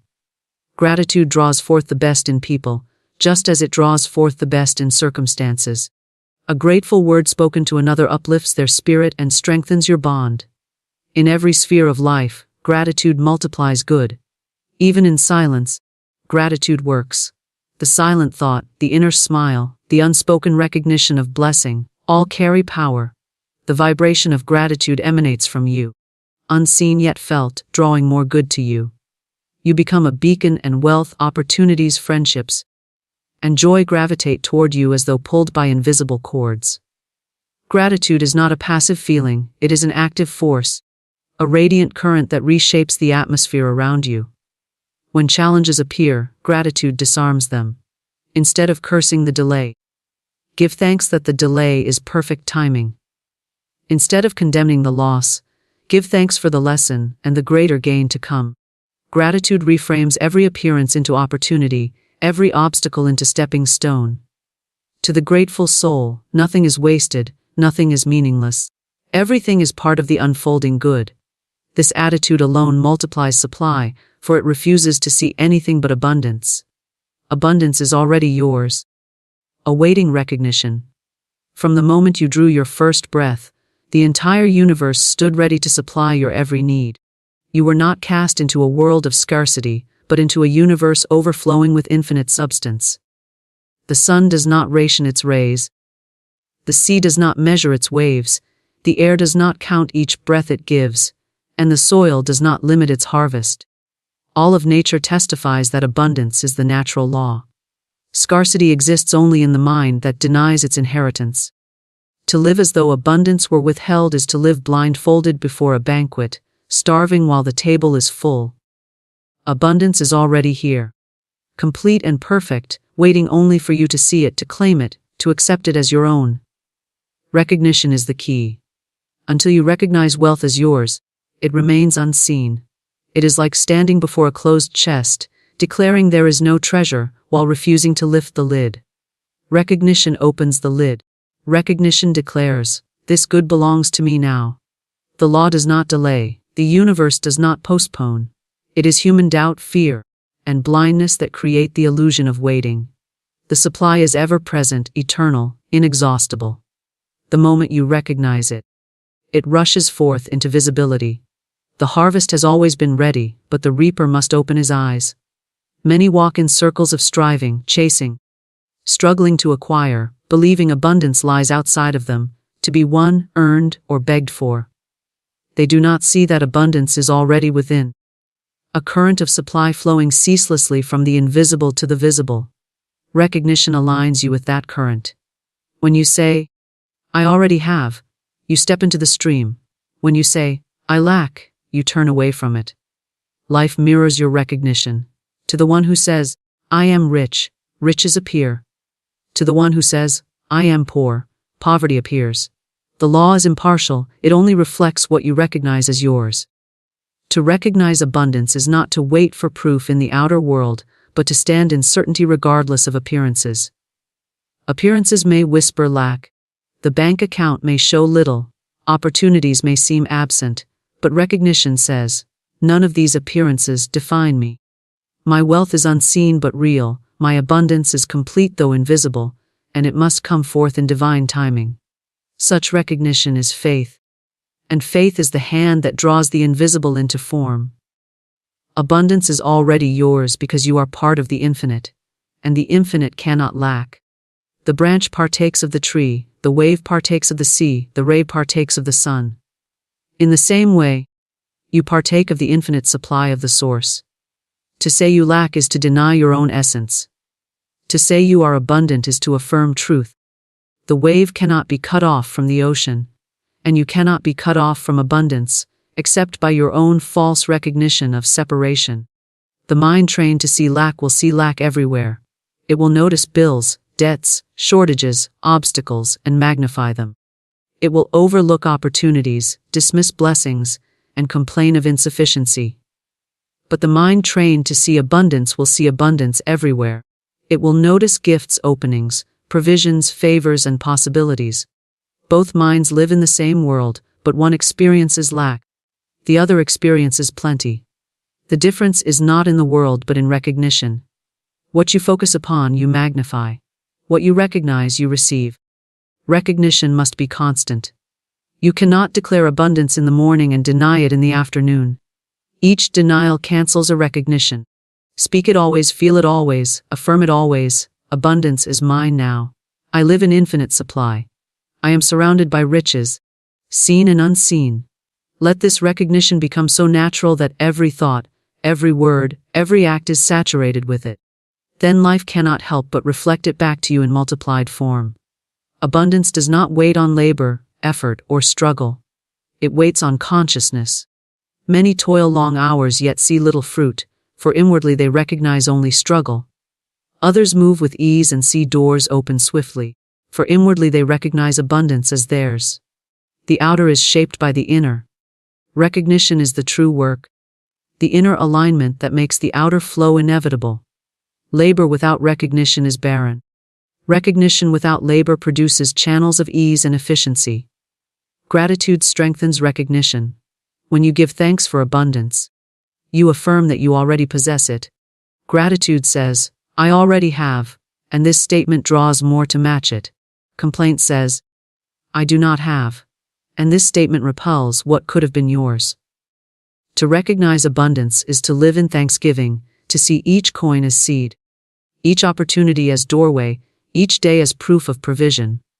The grateful soul multiplies abundance, while the ungrateful soul diminishes it. Fear clouds recognition. It tells you abundance is uncertain, that loss is stronger than gain, that scarcity rules the day. Fear blinds the eyes to what is present, while faith opens them. Recognition is faith in action. It is choosing to see the unseen wealth as more real than temporary lack. When fear says, what if it does not come? Recognition replies, it is already here, waiting for me to see. When fear says, I may fail, recognition replies, I have already succeeded, for supply cannot fail me. Each time you choose recognition over fear, you shift the current and invite abundance closer. Recognition is not passive. It is not sitting idly, hoping for change. It is active alignment. It is speaking words of abundance, taking actions consistent with wealth, living as though you are already supplied. The one who recognizes abundance carries themselves with confidence, makes decisions with boldness, gives freely without fear. Their very presence radiates wealth, and wealth gravitates to them by law. Recognition changes not only your thoughts but your vibration, and vibration draws its match. Abundance is already yours in forms beyond money. Ideas are abundance, time is abundance, joy is abundance, love is abundance. Money is simply one form among many, and when you recognize abundance in all forms, money flows as part of the greater stream. Do not limit your recognition to one channel. Declare, I live in abundance of every kind. Ideas flow to me, opportunities surround me, wealth manifests for me, and all my needs are met in perfect ways. By recognizing abundance in all things, you open every door through which it can appear. Even in the smallest details of life, recognition matters. When food is set before you, recognize it as supply. When a kind word is spoken, recognize it as wealth. When an idea flashes through your mind, recognize it as treasure. The more you recognize, the more you multiply. Life responds to attention. Whatever you acknowledge grows. Recognition is the act of attention, and attention is the spark that ignites increase. Abundance is not waiting to be earned, it is waiting to be allowed. Recognition is allowance. It is saying, yes, this is mine, yes, this belongs to me. Yes, I receive. Many block abundance by saying, it is too much, I do not deserve it, it cannot be for me. Such words slam the door. Recognition swings it wide. Deserving is not in question. You exist, therefore abundance is yours. Recognition is the only condition. Even when appearances suggest the opposite, recognition holds firm. In the darkest hour, it declares, light is here. In the leanest season, it declares, harvest is ready. In the face of debt, it declares, supply is infinite. Recognition is the refusal to be fooled by appearances, the insistence on truth over illusion. This steadfastness draws abundance with irresistible force, for the law must answer unwavering recognition. Abundance surrounds you now in ways your eyes may not yet see. It is in the ideas waiting to be acted upon, in the people you are destined to meet, in the opportunities aligned for you, in the resources not yet revealed. Recognition brings them into sight. The moment you say, "I already have," the fog lifts and paths appear. The wealth has been waiting all along, patient, unchanging, abundant beyond measure, awaiting only your recognition. There is an emotion that stops miracles. It slows the current of blessings. It shuts the door to money, love, and opportunity, and most people feel it every single day without even knowing it. You might have felt it this morning. That tiny moment of tightness in your chest when you thought about your bills. That sigh of doubt when you looked at your dreams and whispered, "Maybe it's not meant for me." That hidden fear, the one you never say out loud, but carry like a weight inside your heart. Beloved, that emotion is not anger. It is not jealousy. It is fear, the quiet, invisible kind that dresses itself as worry, overthinking, or control. Fear is faith turned upside down. It is believing more in loss than in divine supply. It is trusting struggle more than grace. Florence Scovel Shinn said, "Faith never fights, it knows." And that is the difference between the soul that attracts abundance and the soul that blocks it. The one who knows rests. The one who fears resists. Every time you feel fear, the flow pauses. Every time you trust, it begins again. Because fear says, "I am alone." But faith whispers, "I am guided." And today, I will show you how to stop letting fear block your flow, and how to turn that same emotion into the magnet that draws everything you've ever prayed for. Everything in your life moves according to energy. Every thought, every word, every emotion sends a current through the invisible, and that current either opens or closes the flow of abundance. Emotion is energy in motion. It is not just a feeling. It is the power that communicates with the universe. When you feel joy, the current of life moves freely. When you feel gratitude, heaven rushes toward you. But when you feel fear, the current tightens, the light dims. The stream of blessings slows down, not because spirit has stopped loving you, but because your vibration has stopped allowing. Fear is not the absence of faith. It is faith in the wrong direction. It is faith in failure, faith in loss, faith in limitation. Florence Scovel Shinn said, "Man must stop fearing and begin to have faith." That is the key. Because every time you fear, you are praying backward. You are affirming the very thing you do not want. And the universe, so faithful, so obedient to your vibration, begins to mirror it back. Say this now: "I release fear and I welcome peace." Again, "I release fear and I welcome peace." One more time, "I release fear and I welcome peace." Beloved, the universe does not respond to your words alone. It responds to the emotion behind them. If you speak prosperity but feel panic, the message is confusion. But if you speak peace and feel peace, your energy becomes magnetic. Your words become law. When you feel fear, you constrict. You close your heart, you tighten your energy, and abundance cannot breathe through you. You start to overthink, to plan, to control, trying to make life move faster by effort, when the only true movement comes from faith. Think of electricity. The current can only move through a clear wire. If the wire is tangled, the energy weakens. Fear is that tangle. It twists your energy into knots of doubt and worry. Faith untangles it. Gratitude strengthens it. Peace completes the circuit. Say this now: "My peace keeps the current of abundance flowing." Again, "My peace keeps the current of abundance flowing." You are never punished for feeling fear. You are only invited to rise above it. Fear is simply a signal, a reminder that you have forgotten your connection to divine source. And the moment you remember, the fear dissolves, because love and fear cannot live in the same place. Florence said, "Man can only receive what he feels is his by divine right." If you feel fear, you are telling the universe, "This blessing might not be mine." If you feel peace, you are saying, "It already is." And the universe, ever faithful, agrees with whichever emotion speaks louder. Beloved, emotion is creative power. It is the invisible hand that molds your visible world. If you could see your energy, You would see it changing color with every feeling you choose. Fear makes it heavy and dull. Faith makes it golden and light. Gratitude makes it radiant and magnetic. The universe reads this energy the way an artist reads light. It paints your life with the colors you emit. That is why your emotional state is sacred. It is not just personal, it is creative.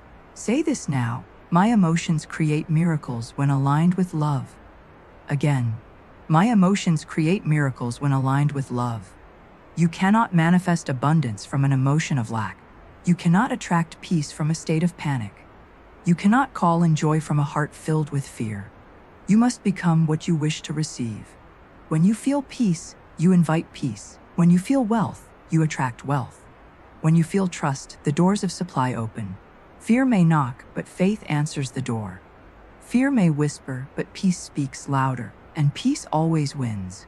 Florence Scovel Shinn taught that nothing stands between man and his highest good but fear.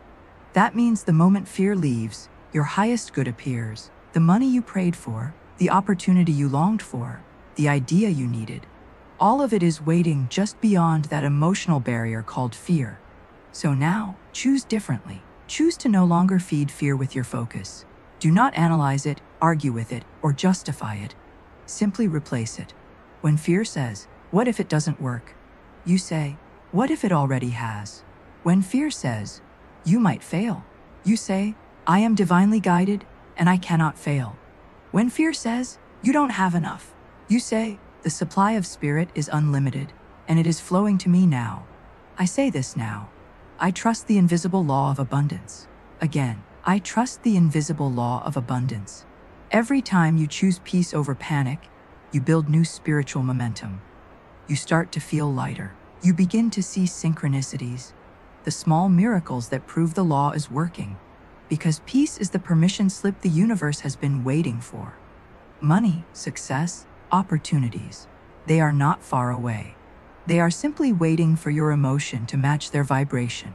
When you calm your energy, you become a match for miracles. Fear blocks abundance. Peace unlocks it, and you have the power to choose peace right now. Say this one final time. I am calm. I am centered. I am a clear channel for abundance. I am calm. I am centered. I am a clear channel for abundance. I am calm. I am centered. I am a clear channel for abundance. Now, the current begins to move again. Gently, gracefully, perfectly. Because when your emotions align with peace, the universe responds with provision. And what once felt delayed will start to appear. Right on time, under grace, in perfect ways. Fear does not always look like panic. Sometimes it dresses itself as responsibility.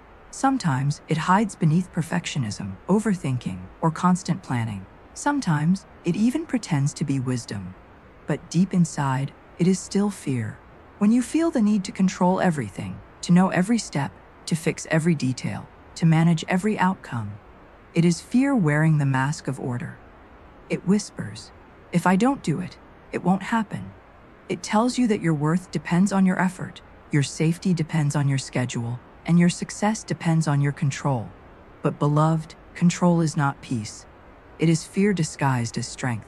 It is the soul's attempt to replace divine timing with human timing. Florence Scovel Shinn said, "Faith never fights, it knows. Faith does not demand answers. It trusts the unseen process. Faith does not chase, it allows. Faith does not manipulate, it magnetizes." When you try to control everything, you are saying to the universe, "I don't trust that you know what you're doing." And the law of life always responds to belief. If you believe you must do everything yourself, the universe will step back and let you. Not out of punishment, but out of respect for your free will. But when you finally surrender, when you say, "Spirit, I trust you more than I trust my fear," everything begins to move in your favor. Say this now. I release control and choose trust. Again, I release control and choose trust. The need to control is born from the illusion of separation, the false belief that you are alone, unsupported, and unloved. When you forget your connection to infinite spirit, you feel you must force what would otherwise flow.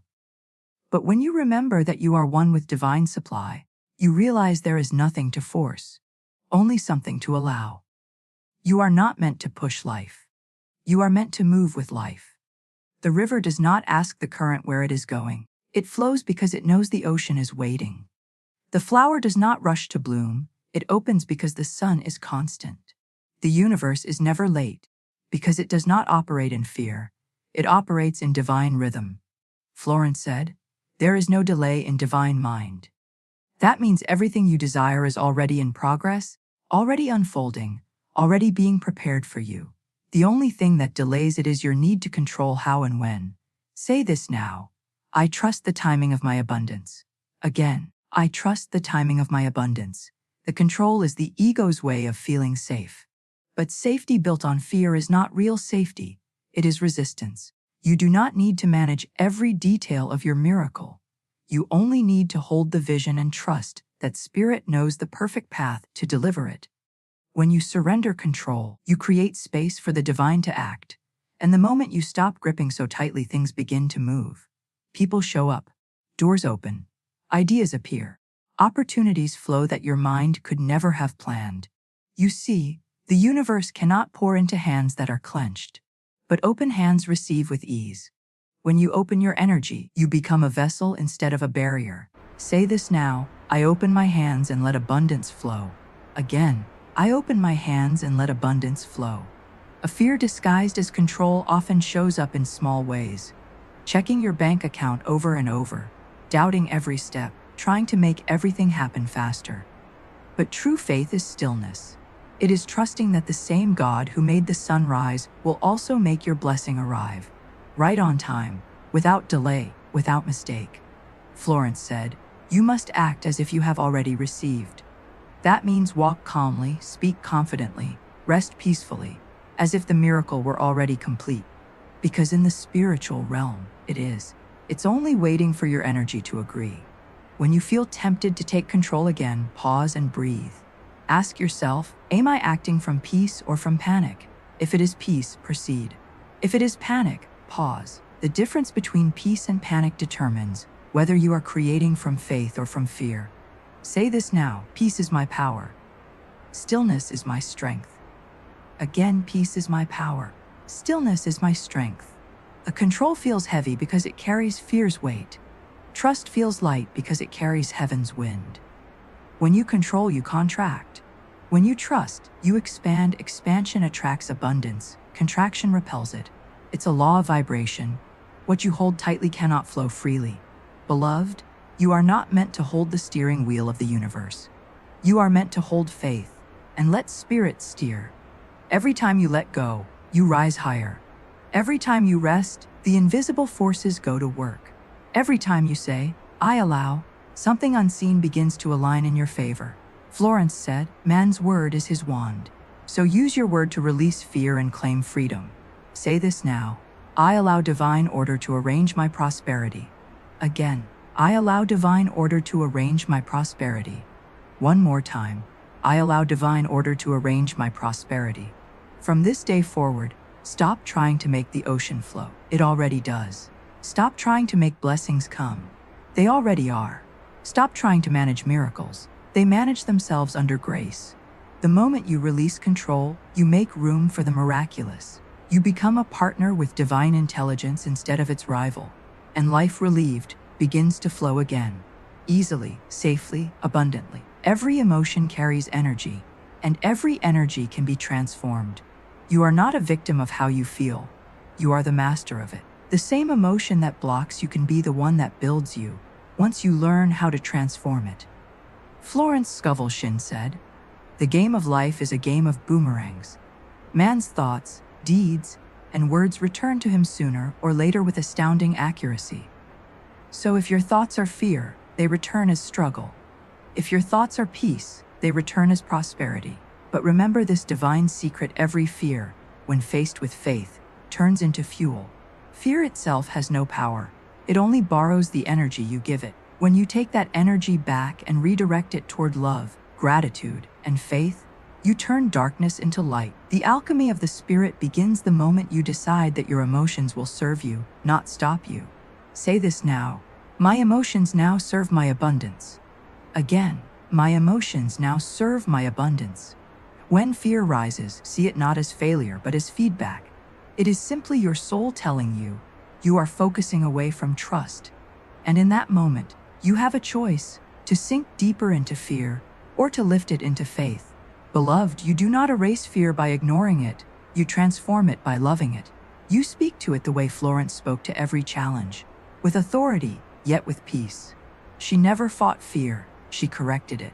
She would say, "There is no power in evil. There is no reality in fear. Only God and good are real." And with that word, she would shift the energy instantly. Fear can become faith the moment you tell it what to become. Emotion is obedient. It will follow your command. If you say, "I am afraid," fear grows. If you say, "I choose faith," fear dissolves. That is the power of spiritual decree. Say this now. I choose faith over fear. Again, I choose faith over fear. One more time. I choose faith over fear. When you transform emotion, you also transform vibration. Your energy rises to a higher frequency, one that matches the rhythm of miracles. Because faith is the highest vibration of all. It is the energy that opens doors, moves mountains, and multiplies money. The secret, beloved, is not to be fearless, but to be faithful. To be so filled with trust that fear has no space left to live. You cannot eliminate darkness by fighting it. You eliminate it by turning on the light. And your light is the power of the spoken word, backed by belief. Florence said, "Words and thoughts are a form of dynamite and should be handled carefully." So when emotion feels heavy, use your word to lift it. When your heart says, "I am worried," speak this truth. Divine order is at work. I am safe and supplied. When your mind says, "It's too late," speak this. In divine mind, nothing is delayed. Everything unfolds in perfect time. When you feel guilt or shame for wanting more, declare, "I am worthy of every good thing by divine right." Each time you speak faith into fear, you rewrite the energy of your life. Fear is not the end of your power. It is the beginning of your mastery. Say this now. I turn every fearful thought into faith-filled power. Again. I turn every fearful thought into faith-filled power. This transformation is what Florence called the great reversal. It is when the energy that once resisted you begins to assist you. When every emotion, every circumstance, every memory becomes an instrument of your growth. Even your worry can work for you once you teach it to trust. The moment you shift from, "What if it fails?" to, "What if it works?" you flip the entire vibration. The universe responds immediately to that flip. Because vibration is instantaneous, the outer world lags behind, but energy changes the moment you decide. Florence said, "Man's word sets in motion forces seen and unseen that eventually return to him multiplied." That means when you affirm peace, peace will come multiplied. When you affirm wealth, wealth will come multiplied. When you affirm trust, trust will come multiplied. Beloved, fear cannot destroy you. It can only distract you. And every time you bring your attention back to love, you reclaim your power. This is emotional mastery, not to suppress your feelings, but to guide them toward truth. When you feel fear, take a breath and bless it. Say, "Thank you for reminding me where I forgot my faith." Then breathe again and speak peace into that place. This simple act transforms your emotional field. It reprograms your energy to see fear as a teacher, not an enemy. Say this now. I bless every emotion with love, and it turns to light. Again, I bless every emotion with love, and it turns to light. When you bless your emotions, they bless you back. Fear turns into intuition. Sadness turns into compassion. Anger turns into clarity. Worry turns into wisdom. Every emotion becomes holy when touched by love. You were never meant to fight yourself. You were meant to guide yourself, gently, consciously, divinely. And when your emotions obey faith, your outer world obeys too. Florence said, "Your word is your wand, so wave it with love." Every time you say, "I am calm," the atmosphere shifts. Every time you say, "I am safe," the energy aligns.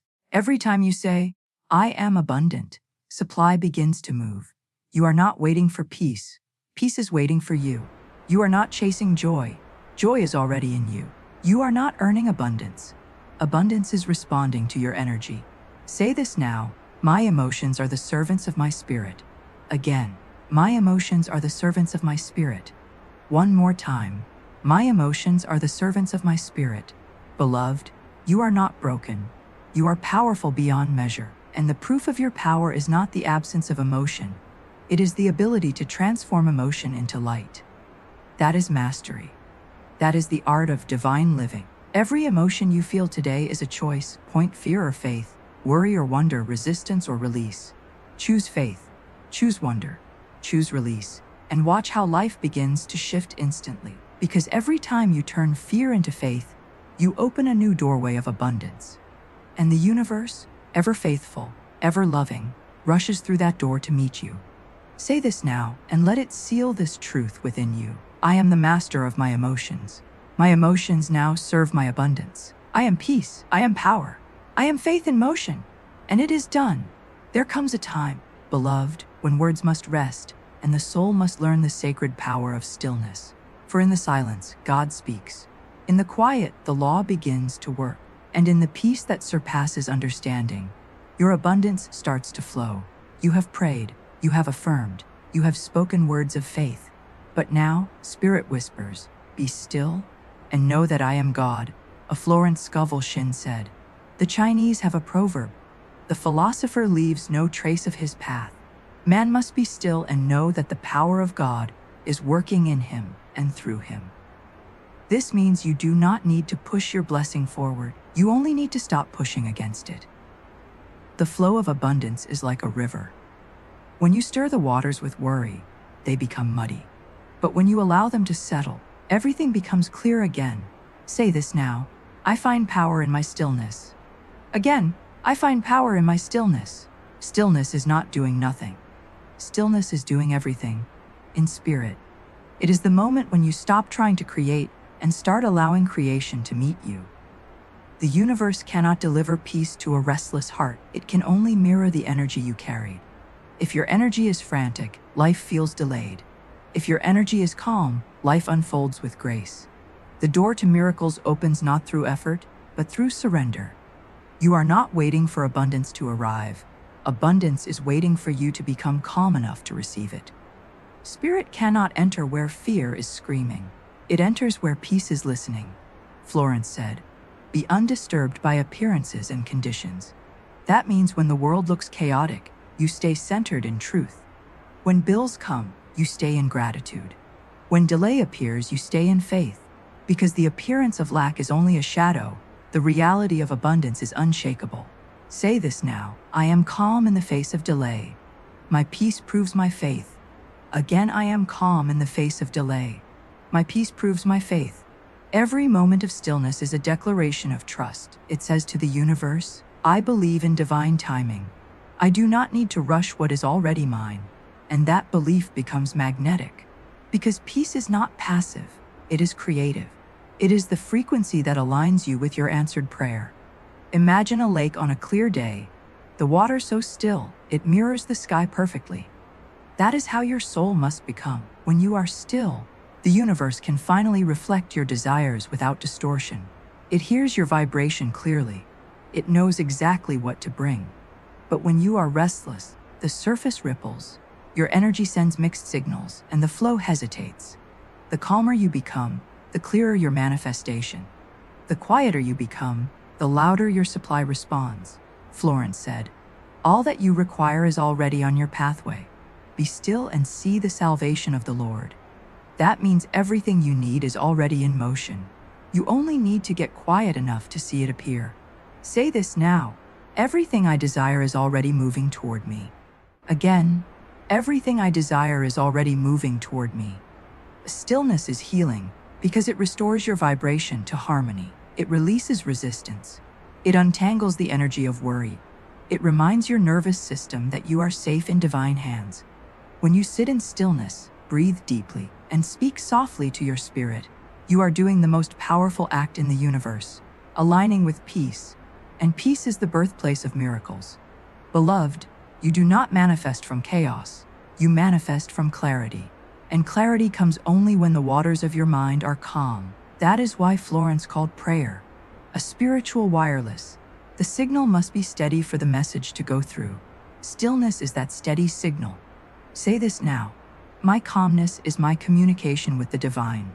Again, my calmness is my communication with the divine. You do not need to shout your desires, whisper them with certainty.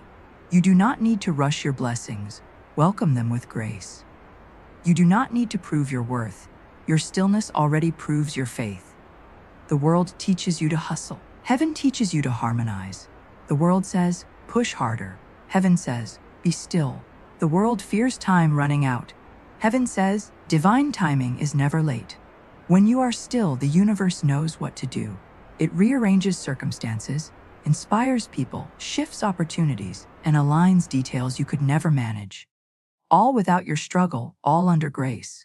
Florence said, when man can control his words, he can control any situation. And what are words but sound? Stillness is the sound of mastery. It says, I no longer chase, I attract. I no longer beg, I bless. So take a moment now, close your eyes. Breathe deeply, and feel peace rise in you like the tide returning to the shore. You are being filled again, with light, with confidence, with calm. You are remembering who you are, a soul connected to infinite supply. Say this now. Peace is my proof that God is at work. Again. Peace is my proof that God is at work. When you master stillness, you become untouchable by fear. Because you no longer need to see progress to know it's happening. You no longer need to feel control to feel safe. You rest in divine rhythm, and divine rhythm never fails. Every miracle you seek is born in stillness. Every solution you crave rises in silence. Every supply you desire flows from peace. Stillness is not waiting, it is receiving. And the moment you sit in peace, heaven stands ready to deliver. Florence said, faith knows it has already received.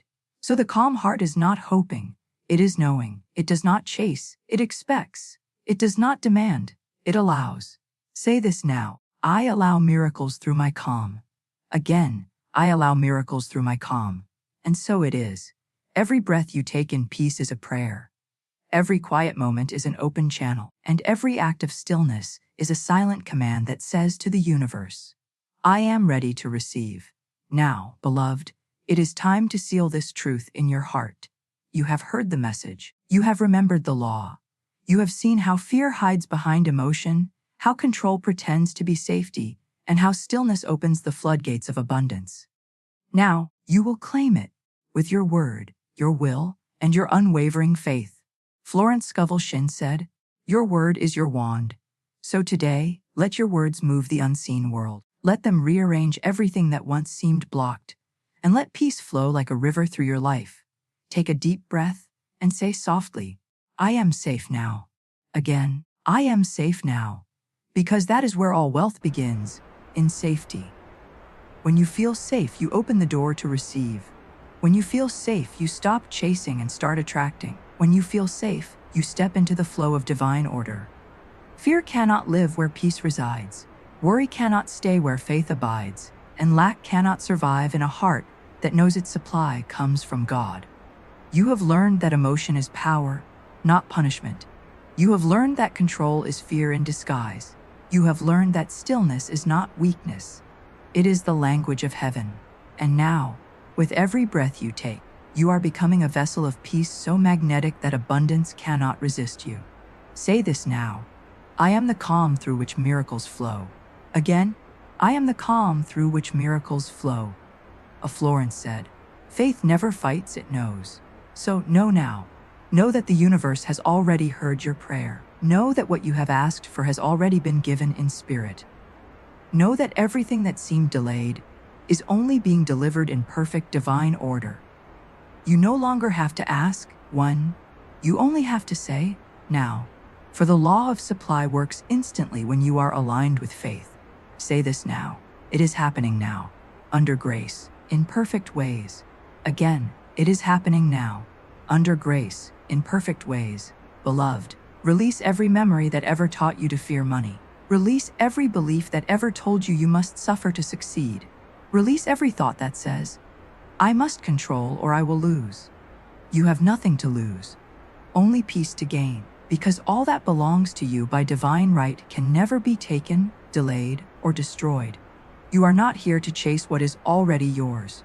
You are here to align with it, through peace. You are not here to force the universe.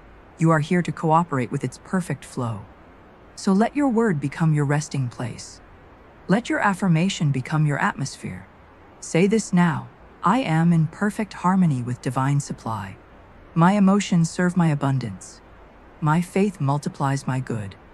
Breathe deeply and feel the energy shifting around you. The air becomes lighter. The tension leaves your shoulders. Your heart opens like a flower receiving morning light. This is what allowing feels like. The art of no longer fighting your blessings. Florence said, there is a supply for every demand. So if there is a desire in your heart, there is a matching supply already waiting in spirit. You do not need to earn it. You only need to receive it.